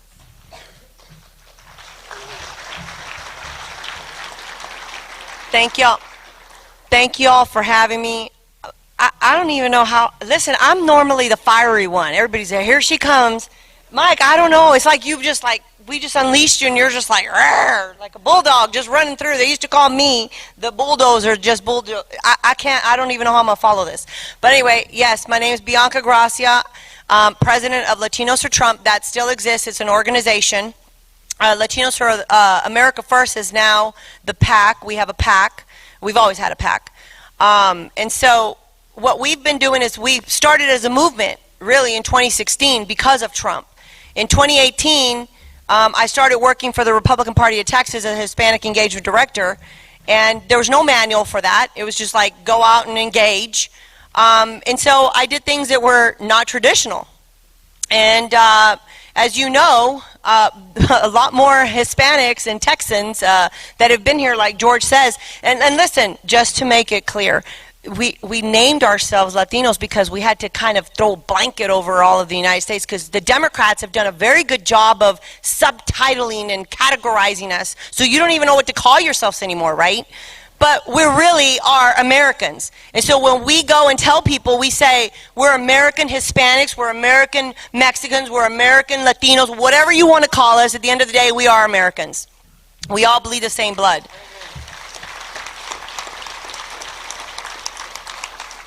But you see that I made it a personal agenda of mine to go into the Hispanic communities and talk about policies and principles, the things that we believe in. And I'm going to tell you, this is why you saw from 2016 to 2020 the amount of the numbers that came out of Hispanics alone here in the state of Texas for Trump, because we were out on the ground talking to people. We did RV tours. We went out and we talked to people, registered voters, and we're consistently talking about the policies that were coming out of the administration. Not about, oh, it's the bad hombres and the rapists. Now look at what's happening at the border. I mean, he was already, listen, I was like, stop it. Like, stop talking about all the things that, oh, but he called us rapists. No, he didn't. He said there are some bad hombres, and there is some bad hombres coming across the border. So, you know what? It's the reality of things. We have been at the forefront really pushing the America First agenda, and it's what we will continue to do. What we focus on is not just community engagement with our across the nation. You know, we're very heavily here in Texas, and we're heavily in Florida, California, New York. We've got people all over Georgia, North Carolina. And I'm going to tell you something else. That one of the things that the Lord actually, when I got into this whole business of politics, God actually said, you're going to have to go hold the pastors accountable. Well, at the time I was a Catholic. I didn't know a pastor. I went to my priest and said, hey, God said I have to hold pastors accountable. And he said, I can't help you. I said, well, but God said, I heard his voice. He said, I can't help you. And I'm like, wow. But months later, God knew exactly what he was doing. And he did lead me to a pastor. And that pastor literally sat and looked at me and said, you want me to help you promote Trump? Do you know that our people are having heart attacks, anxiety attacks? They think that somebody's going to come knock on their door and deport them?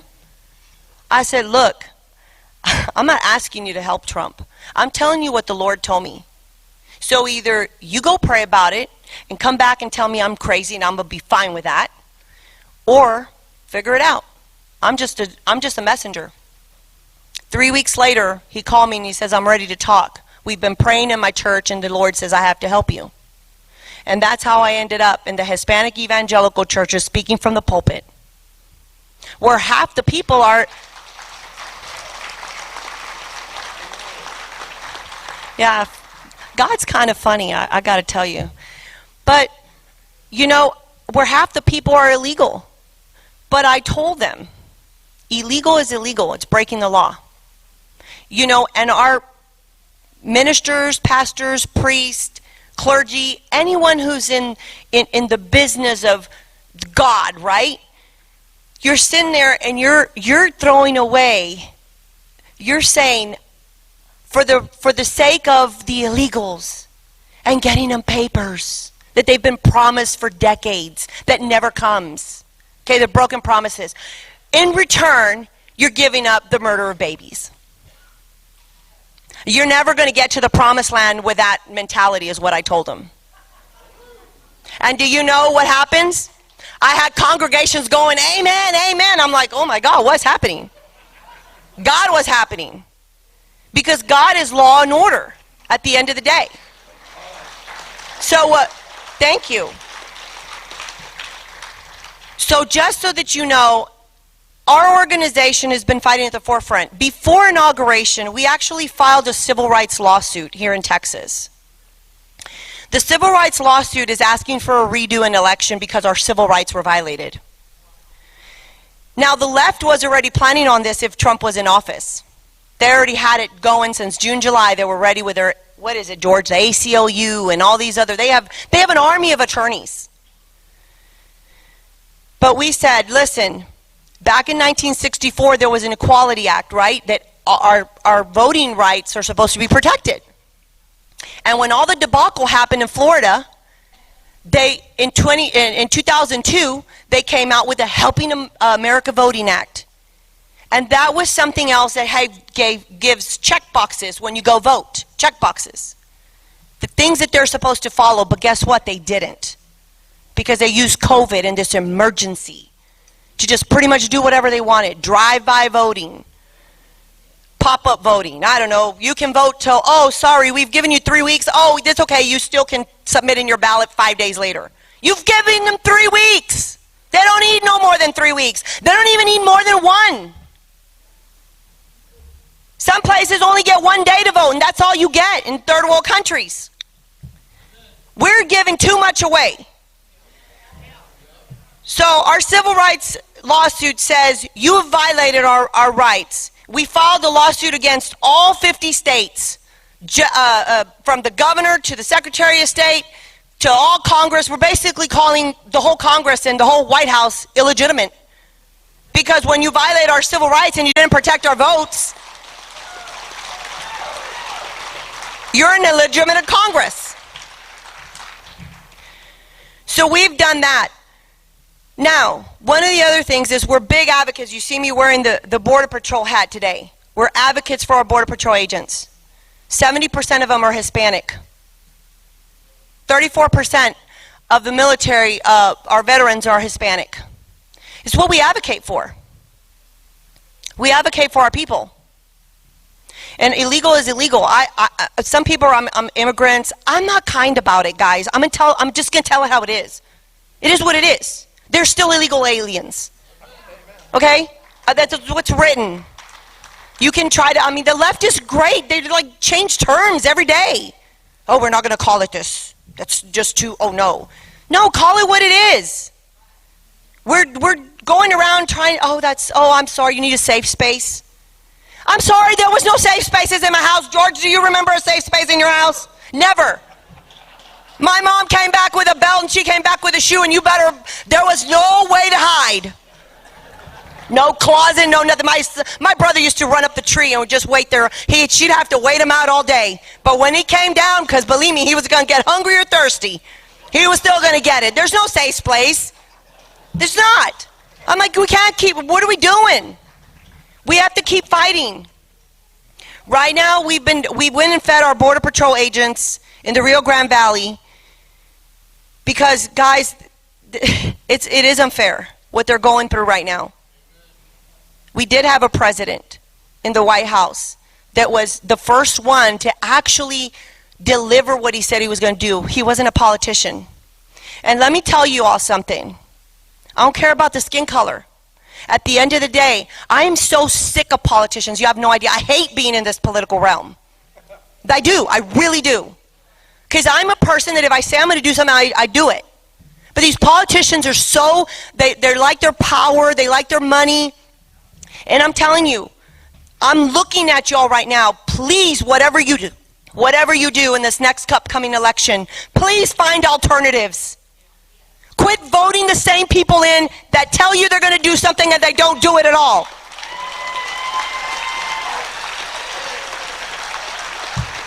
Seriously.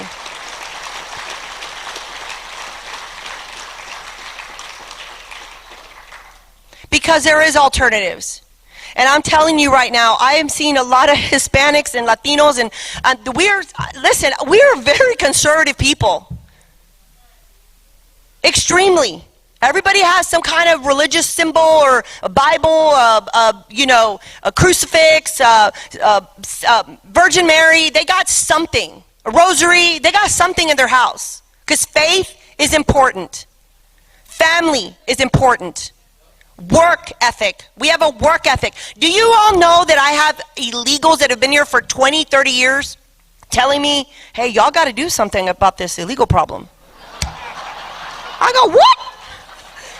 Yardmen that have been here working, that have started a process to be here legally. And I'm like, what? Wait, hold on a second. They're like, I've been living here 15, 20 years and I've taken me this long to establish myself, and these people are going to come and take my job. I'm like, isn't that something? Isn't that something? But you know what? It is important that we as Americans back up our law enforcement, our Border Patrol agents, our armed forces. But it starts with us. You're a small community. And like Mike said and all these other people, they're just voices. Nobody asks like, me, put me in front of the camera. Nobody asks for that. Some people like it. I really don't, but you know what? I'm like Mike. God gave me a voice, and I'm going to continue to use it. I'm on radio, 1440 Keys, in the whole coastal Bend, South Texas, and I've had people call in from New York, so I didn't even know people were listening to me in New York. But, George is el conservador tejano, and I'm la conservadora tejana. And I keep putting out y'all's messages, and God is giving me platforms, and whatever I take, whatever message I get, whether it's from the sheriffs, from the Border Patrol, from ranchers, whoever story I can put out there to bring light into what's happening into this darkness, I'm going to do it. And I continue to do it. I'm getting calls from all over the country. You have no idea how many people are setting themselves up to run for office People who've never thought about running for office. A lot of them are veterans. I even got, thank you, sir, for your service. All veterans, thank you for your service. But the law enforcement or Border Patrol agents now that are telling me, hey, I think, we're kind of close up to retirement. And I'm like, we got to run you for office. They're like, wait, what? And I'm like, yeah, no, seriously, we're going to run you for office. We got to. We got to save this country. It's the very thing, listen, this whole thing, the immigration, Venezuelans, Nicaraguans, they all tell me, you better do something. I'm like, me? Why don't y'all do something? They said, look, we fled those countries and we came here legally to leave the communist socialists behind. And now it's here. It's here in your country. We got nowhere else to go. That is what's happening. They warned us. People told us. Look, Trump told us they were going to steal the election.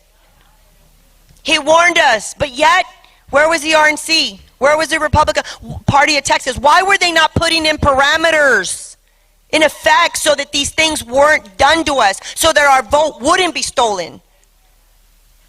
I'm like, for every ballot, 10 ballots that was sent to a vacant house to 10 people, God knows who filled out those, it diluted my vote. It dilutes your vote.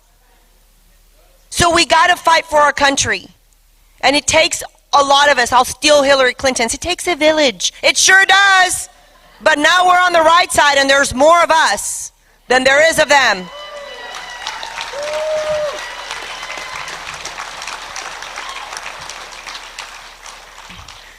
Some of you got flyers, and it's we're coming to Del Rio to feed our Border Patrol agents here. I've been given a number of 600 to 700 Border Patrol agents.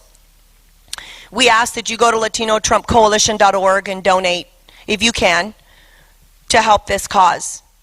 We did 600, I believe, in the Rio Grande Valley from Brownsville all the way to Rio Grande, and then we're coming here and we're going to cover, I think it's like 6 stations: Carrizo Springs, Eagle Pass, Brackettville, and Del Rio. And thank you guys. All we do is just go and provide them with a hot meal and say thank you. That's it. That's all we want to do. And that's what we've been doing. And then we're going to go to El Paso in September and do the same thing to the Border Patrol agents over there. This is not the first time we've done it. This is actually, we've been doing it for quite a while. So it's one of our service projects, because the way we do community service in our org. That's what we do. That's how we get and talk and have conversations with people. We had 70-year-olds and 50-year-old Hispanics in the Rio Grande Valley coming up to us and saying, I'm here to register to vote. I'm like, what? You're 70 years old? Never voted in my life. But this is important. And their voice and their vote was stolen and minimized. So it is our people. You know, I fight against the illegal immigration. We're for legal immigration, not illegal. I fight for it because it's exactly why when the left tries to say, oh, you don't have any compassion or sympathy. No, I don't. You know why? Because these people are being sold into slavery. Great job, Democrats. You did it to the black people and now you're coming after mine. I don't think so.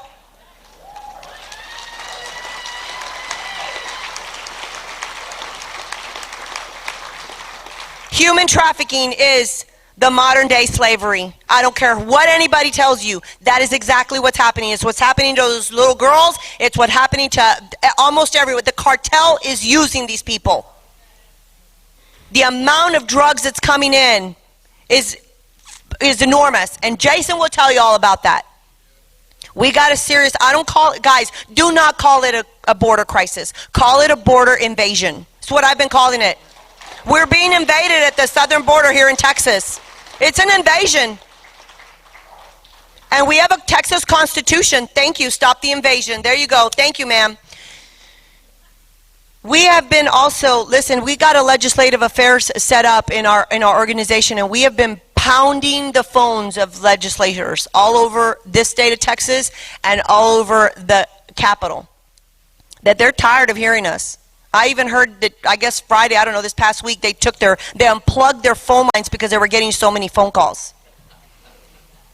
Because I know that all of y'all are doing that, and that's my message to you. I always give a call to action, and I'll leave you with that. Our call to action is you don't think that you can't do anything, oh, you're too busy, whatever. No, you can do something. You don't need to be, if you don't want to be on camera or don't want to go out there and travel and tell the story, you don't have to do that. But you yourselves can hold your elected officials accountable, and not just your district, hold them all accountable. And when they start coming and knocking on your door, oh, it's election season, say, start researching now and keep all the list of everything that they did not do for you when they had a chance. And let me tell you, I knew from the very get-go, when Trump came to visit the Border Patrol agents, before he left office, I was there to greet him. I didn't see not one Texas elected official waiting for the president here to say, hey, thank you, sir, for your service. You know, we're Texas. We got this. We're going to finish the wall. Not one of our elected officials, not one, no, not locally, nor in Texas, showed up to greet the president and say, thank you for the 4 years you've given us, sir. We're Texas, and we got it from here. Really? We're supposed to be Texas. DeSantis in Florida is making us look bad, people. We're Texas.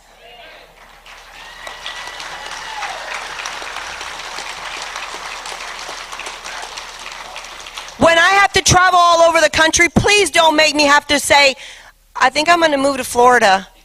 You know, I don't want to have to do that, guys. This is Texas. I tell people all the time, our Hispanic and Mexican heritage has been here fighting for freedom and liberty from the beginning. We were at the Battle of San Jacinto and the Battle of Alamo. And if you think that we're going to stop fighting now, you got something coming. So join us in the fight. That is my message. Call your legislators. Do something, because this is our state of Texas. God bless you. God bless the state of Texas. And God bless the United States of America.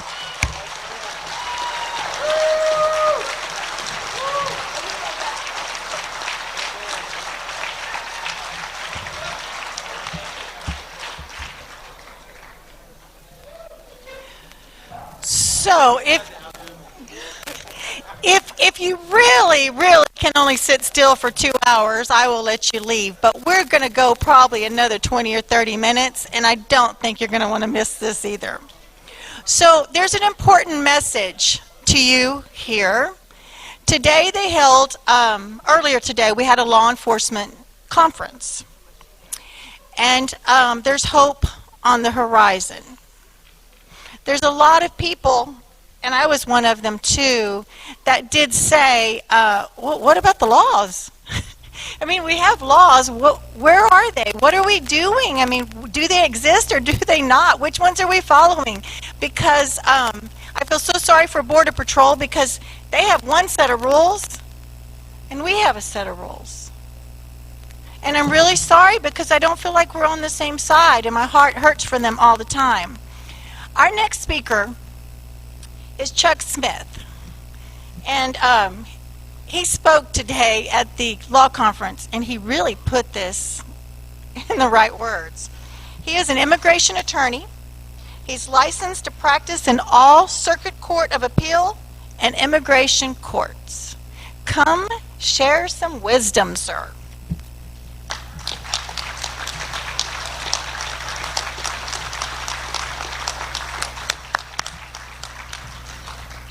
It certainly is an honor to be here. All these great speakers, I don't know if I can compete with any of them.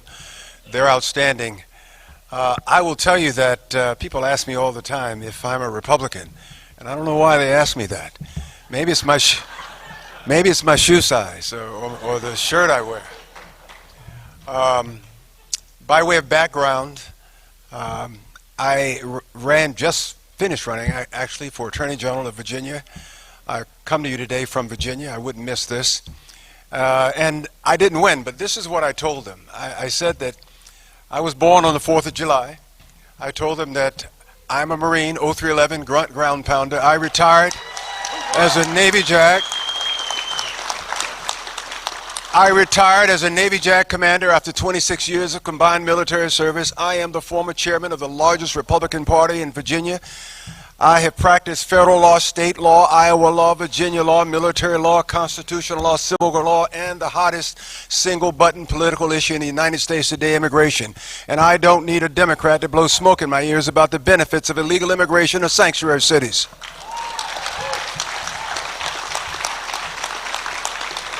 How about we have people, instead of coming through our back door, come through our front door? How about we start there? How about we have people respecting, obeying our laws, respecting our sovereignty? How about we start there? I'm standing with you, Texans, so we can have patriots, Americans, Virginians lift their heads up, lift their backs up, lift their vision up, lift their faith up, lift their values up, lift their anchor up, and turn this ship around. Never before in the history of this country, never before in the history of this country has our Constitution been more at risk. If you're angry, I'm angry. Never before in the history of this country have the rights of man, the freedoms of Americans been more at stake. If there ever was a time that we get back to common sense leadership, get back to the top of the issues that matter to Virginians, get back to God, get back to faith, get back to sovereignty, that time is now. But first, I kid you not, some of the bad guys are not always on the other side. Sometimes we got bad guys on our own side. So we have to start electing and selecting new leaders who've not had their hands sullied in the ways of the past, in what I call a good old boy system that has rocked this country and nearly brought it to its knees, where favoritism, cronyism, homesteading have all been more important than character, where endorsements have all been more important than experience. And sometimes where a pity-pat, pay-to-play, good old boy system has been more important than the conscience of the American voter. No, we need people to stand for this country with a spine, not a spleen, a voice, not a whimper, and say to the mobs, no, you will not take down our statutes. You will not invade our country. You will not practice and continue to practice and support illegal immigration. And you will not take down America. So help us God. It is the Constitution, or it's nothing. It must be the Constitution, or it will be nothing. So I'm with you. I believe that we should stand for America. So we can say to Nancy Pelosi and the federal government, that runaway Congress, we can say to legislative bodies and some of our elected officials all across this country, particularly here in Texas, and oh, by the way, where's the Attorney General? You all have a good Attorney General. I love him. We hear a lot about him from Virginia. And yes, there's more work to be done here. But we need to tell people who continue to rob our rights from the scrolls of democracy that laws do not give us our constitutional rights. We were born with rights. God did it. The Constitution doesn't give us our freedoms. We were born free, born with freedoms. God did it. God has helped us build this nation, and I swear to you, it looks like the devil himself is trying to tear it all down. So we've got to stop the socialists. We've got to stop the communists. We've got to stop the anarchists. We've got to stop people who hate America from continuing to take God out of the classroom, God out of the courtroom, God out from the halls of justice, and the Constitution off the mantle. We've got to stop people from trying to rename America, redo America, to violate our rights of sovereignty as if the Constitution to them were just a glorified comic book and history was their own personal erasing board. We've got to stop people from continuing to violate our laws, from continuing to demand things of Americans that they wouldn't demand if they were in their own country. We've got to stop people from continuing to give away our rights to drive on our highways, to give away our rights for people to stay in this country. Those particularly who enter the United States illegally, when they want, where they want, how they want, as if they were the citizens and we were the ones illegal. We've got to get our country back. This is not the United States of the Democratic Party. This is the United States of America.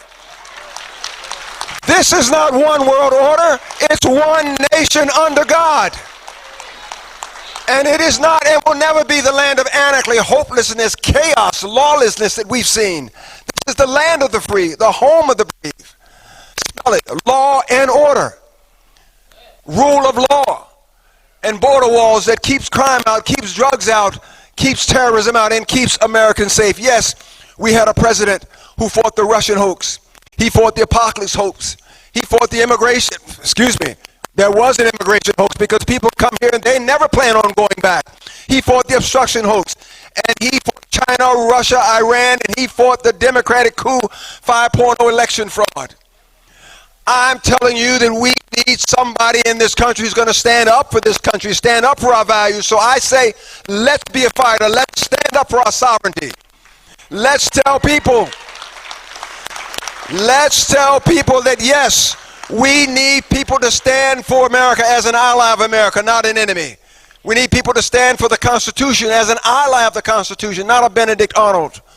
We need people who are going to stand to be pro-America first, pro-America second, pro-Texas, who are going to stand for our rights, pro-life, pro-school choice, and a card-carrying, gun-toting, Bible-fearing, 100% unapologetic supporter of our Second Amendment to the United States Constitution and our men and women in blue. I'm telling you, we need somebody in allegiance to Old Glory, the American flag, the American spirit. And the only time these knees will kneel is when they kneel to pray to God for the souls of the traitors trampling out on American liberty. When I ran for office, I laid it all out for them. I told them that I was a Marine 0311. I told them I was a Navy JAG. I told them that I was the former chairman of the largest Republican Party. I told them that I was born on the 4th of July. But most importantly, I told them that we need to get this country back. People will tell you all the time. They'll tell you all the time, oh, somehow you hear, oh, what's going on in Texas is not real. Oh, how about this one? They'll tell you that it's all about black, being black this, black that, black this. It has never ever been about being black, because you know this. Had it ever been about being black, then more babies wouldn't be aborted in New York than black babies than are born alive. If it was ever about being black, more black children wouldn't be killed weekend after weekend on the streets of Chicago. If it was ever about being black, more black-on-black crime would not be occurring from Portland to Atlanta to Georgia and Philadelphia. But I told them when I was running for office, if you truly, truly want to make race an issue, if you truly, truly want to make it all of being black, well, guess what? I beat you in that area too, because I've been black my whole life. We need somebody who's going to stand up for this country. We need somebody who has 10 endearing qualities, just like the 10 Bill of Rights, just like the 10 Commandments, who is knowledgeable, articulate, bilingual, charismatic, dynamic, energetic, faithful, loyal, good-looking, an inspiration to the voters, and who's a patriot for this country, somebody who is not going to let people down. That's why I came to Texas today, to tell you that if the love for this country, if the dream of America lives in nobody else, if the values of this country stand in no one else, it stands in me, in you, in us. Join with us, stand with us, because we are not going to turn around. We're not going to give up. We're not going to go back. We're not going to surrender, not Texas, not Virginia, not our land, not our vision, not our values, not our police officers, not one doggone inch. The founding fathers themselves might as well come back from the grave. Dr. Martin Luther King may as well come down from Mount Olympus, past Plato, Socrates, Aristotle, Euripides, Aristophanes, all of them seated around the Parthenon, because when they get to Texas, when they get to Del Rio, when they get to Brackettville, they're going to find you and me, all of us, believing in this country, standing, sitting, whatever it may be, holding on to Old Glory, the American flag, the American spirit, saying these words: this is our country, not those criminals. This is our country, not those illegals. This is our country, land of our birth. This is our country, grandest on earth. Say it with me. I pledge thee my allegiance, America, Virginia the bold, for this is our country, to have and to hold. Oh, God save the Commonwealth. God bless America. Thank you. It's a joy to be here.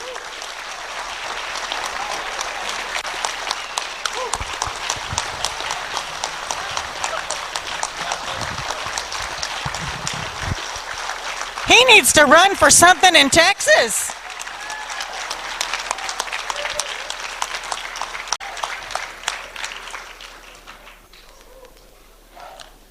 Wow. Next, We have Jaeson Jones, and a lot of you have probably seen Jaeson on TV quite a bit. We're very, very lucky to have had him here today. He is a nationally recognized border security consultant who aids law enforcement against the Mexican cartels. And he is on a mission to help everybody, everywhere, law enforcement, change some of this around. So please welcome Jaeson Jones. Very much. Ladies and gentlemen, how's my volume? Can you hear me in the back okay? All right, fantastic. I want to start with a quick story. 2004, I'm an undercover narcotics agent in Brownsville, Texas with the DPS. I get called down to the checkpoint because Border Patrol's apprehended 2 individuals with about 250 pounds of marijuana, and nobody wants it because it's under the threshold. It's only 250 pounds. Well, we said as a state guys, sure, we'll come down and we'll take that. And as we get there, me and my partner, we're booking in these 2 guys, and we're getting ready to take custody of them. When about that time, this young Border Patrol agent, absolutely soaked in water and covered in mud, comes running in, and he is carrying this precious little girl, who I estimate to be between 4 to 6 years old. And she is screaming, and she is covered in mud across her face. She is soaking wet. And you can tell very quickly this young guy has no children because he is bouncing her like this, because apparently that's what you do, right?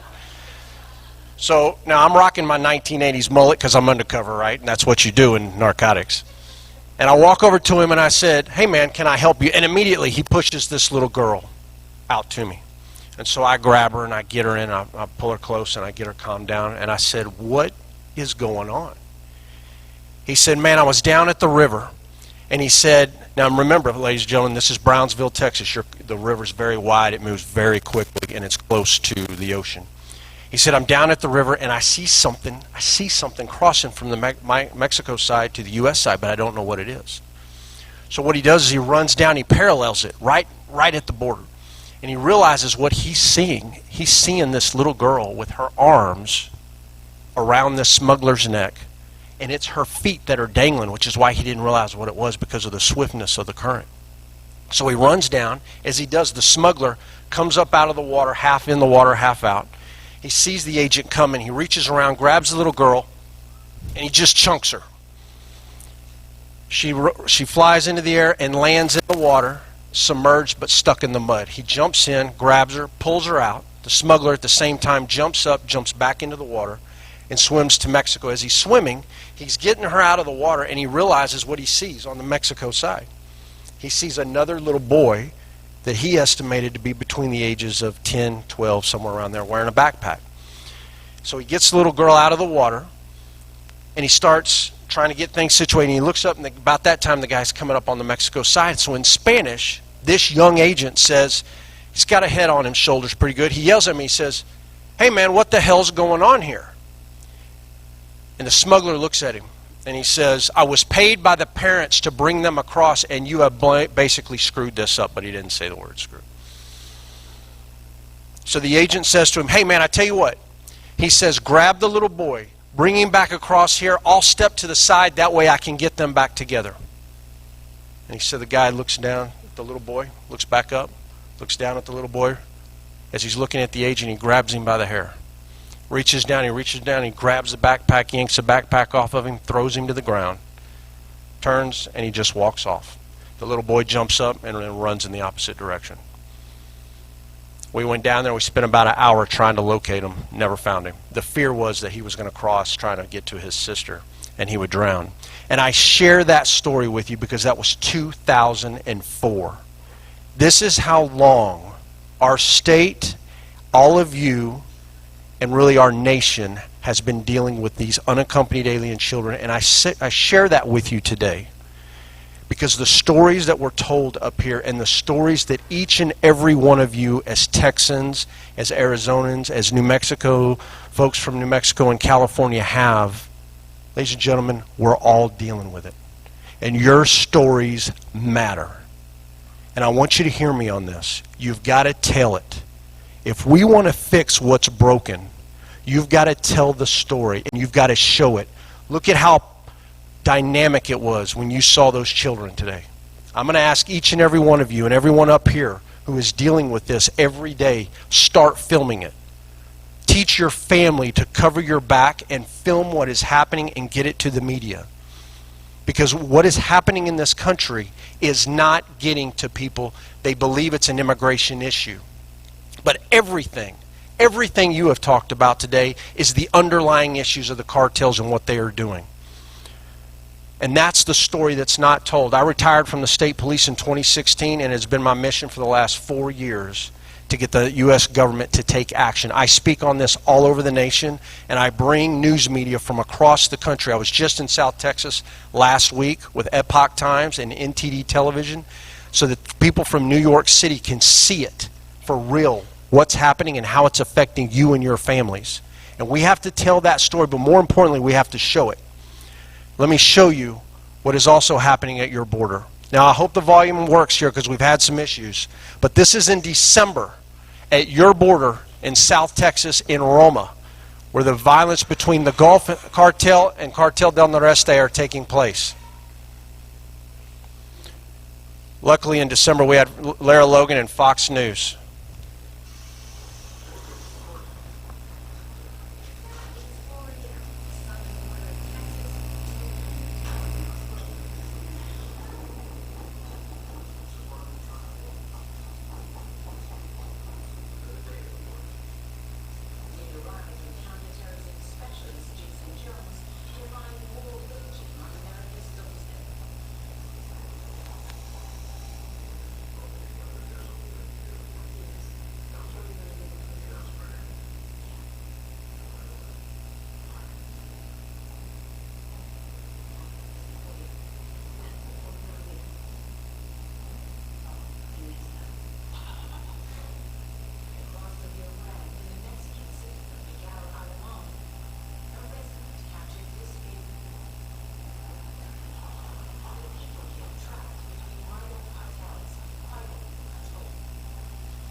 Ladies and gentlemen, when I came down here, or when I was asked to come down, it was really to help law enforcement. And then last minute I was asked if I would just say a few words to you. But that words fall empty from people who aren't living down here with you. You hear it all the time. You hear words. But what are people doing to truly help you? That's the problem. It's always got something to say, no action that follows. You hear it all the time. The man to the left over here owns JVA Electronic Fencing. His story is incredible. I'm going to ask that each of you take a minute to visit with him. He is here today because what happened to him and his family in South Africa, where ranch owners were being brutally killed, is a story that is incredible. When his wife one day told him, hey, we're leaving for the United States, and he arrives here 3 days before the COVID lockdown. He has built his own system that is now in countries all over the world that is affordable, but guess what it does for ranchers and farmers? It's affordable, which is one thing we never see in this stuff, but it will actually tell you as the ranch owner what fence just got cut, what fence just got tampered with, so now you have some standoff capability to protect your families. The man is here for you today, so please visit with him. Second, Joel Odd. Joel, please raise your hand. Joel is, we call him Q from DPS. Ladies and gentlemen, if you're familiar with the Drawbridge camera program, the tens of thousands of them that are deployed, that man created it. He is the best of the best in IT, and he is here for you. He's also brought for you today the latest camera systems so that you and your families can see what's happening. Joel, how much does that camera run? Under $100. Listen, we're trying to do what we can to help you and your families. If you have IT problems, the man is here. Please talk to him. Look, this isn't getting better. I travel the nation on this, and you can't leave because there's nowhere to go. If you go to Ohio, here's what you're going to be dealt with. Fentanyl and methamphetamine at a level of overdoses as a nation we've never been to, ever. Those of you that remember what we were dealing with in the 1980s with the crack epidemic is nothing to what the Mexican cartels are pushing right now. From August 2020 to August 2019, 88,000 Americans have overdosed in this country, and it should be on the news every single night, all night long, and that story's not being told. Yet CDC data shows it. As a nation, what we are doing is going in the wrong direction. It's not a perception, it's not a feeling. You are living it every day. I want to show you something else that's going on in South Texas. You talk about the cartels today. Let me show you human trafficking, not hear about it.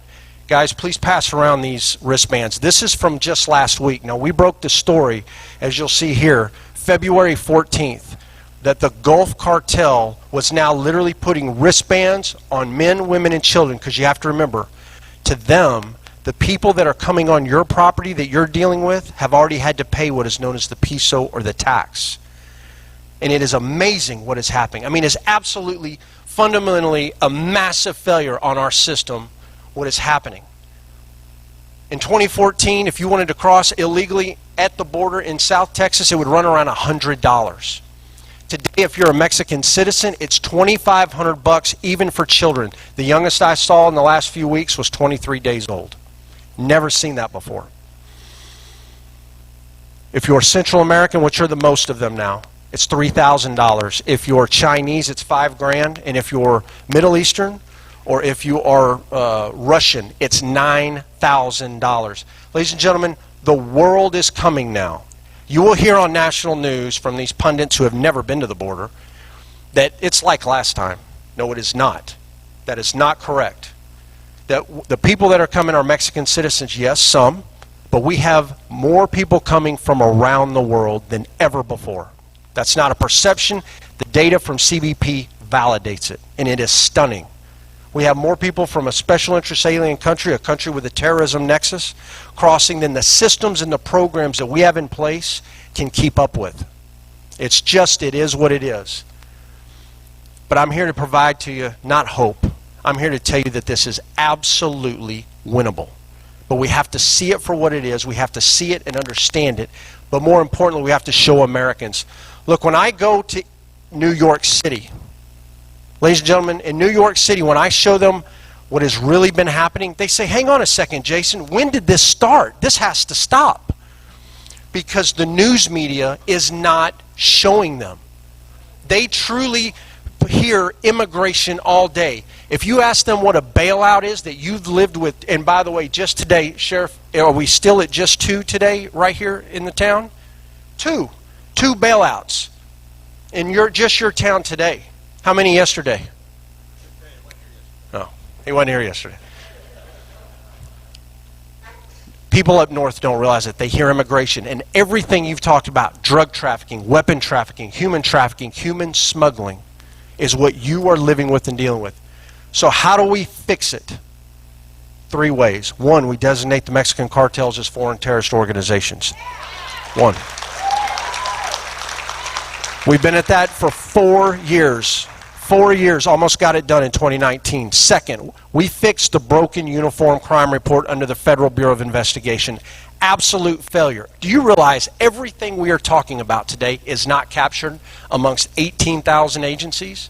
And what has happened is we've been pinned against Republicans and Democrats, but what has really happened is a system that doesn't capture any of things we've talked about, all of it.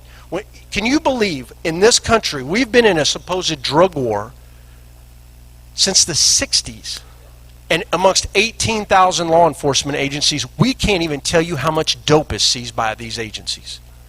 And if you don't have the data, there is no way for agencies that are billion-dollar industry or billion-dollar government agencies are going to change programs to tilt to go after the cartels until you can show it. So when you have me stand up in front of you and I tell you, illuminate it. Show America what you're dealing with. Ladies and gentlemen, you have to do it because there's nowhere else to go. I just came from Arizona. I was out there with Sheriff Mark Lamb from Pinal County. You may be familiar with him. Great American. He is trying to do everything he can to illuminate this as well. 70 miles in the U.S., the same story I'm being told, and I'm filming it. Guys wearing camouflage hats, camouflage clothing, backpacks on their chest, backpacks on their back, camouflage pants, and carpet shoes. 70 miles into the U.S., and what is the federal government doing? Nothing. I will tell you today is where it starts. Today, right here, what has happened today is absolutely phenomenal in my opinion.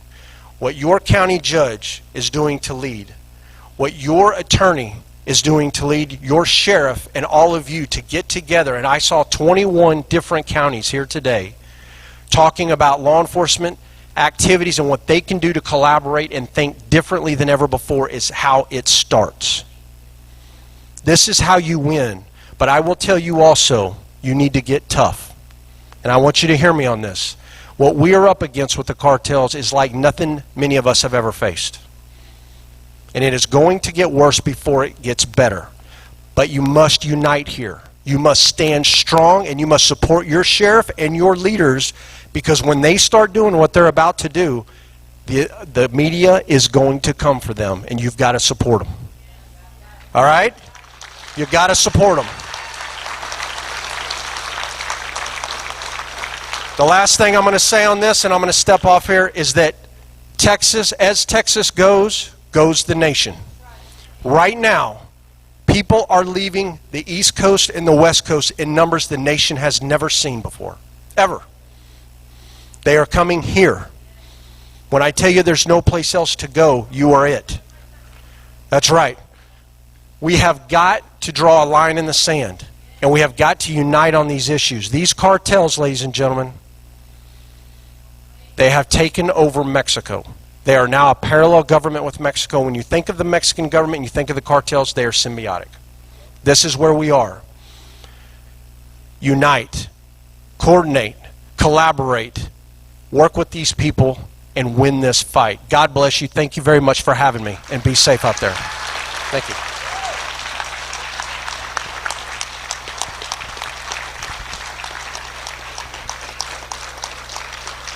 Ladies and gentlemen, thank you so much. I am so proud of y'all and so proud of our speakers. Can I hear another round of applause for our speakers, please?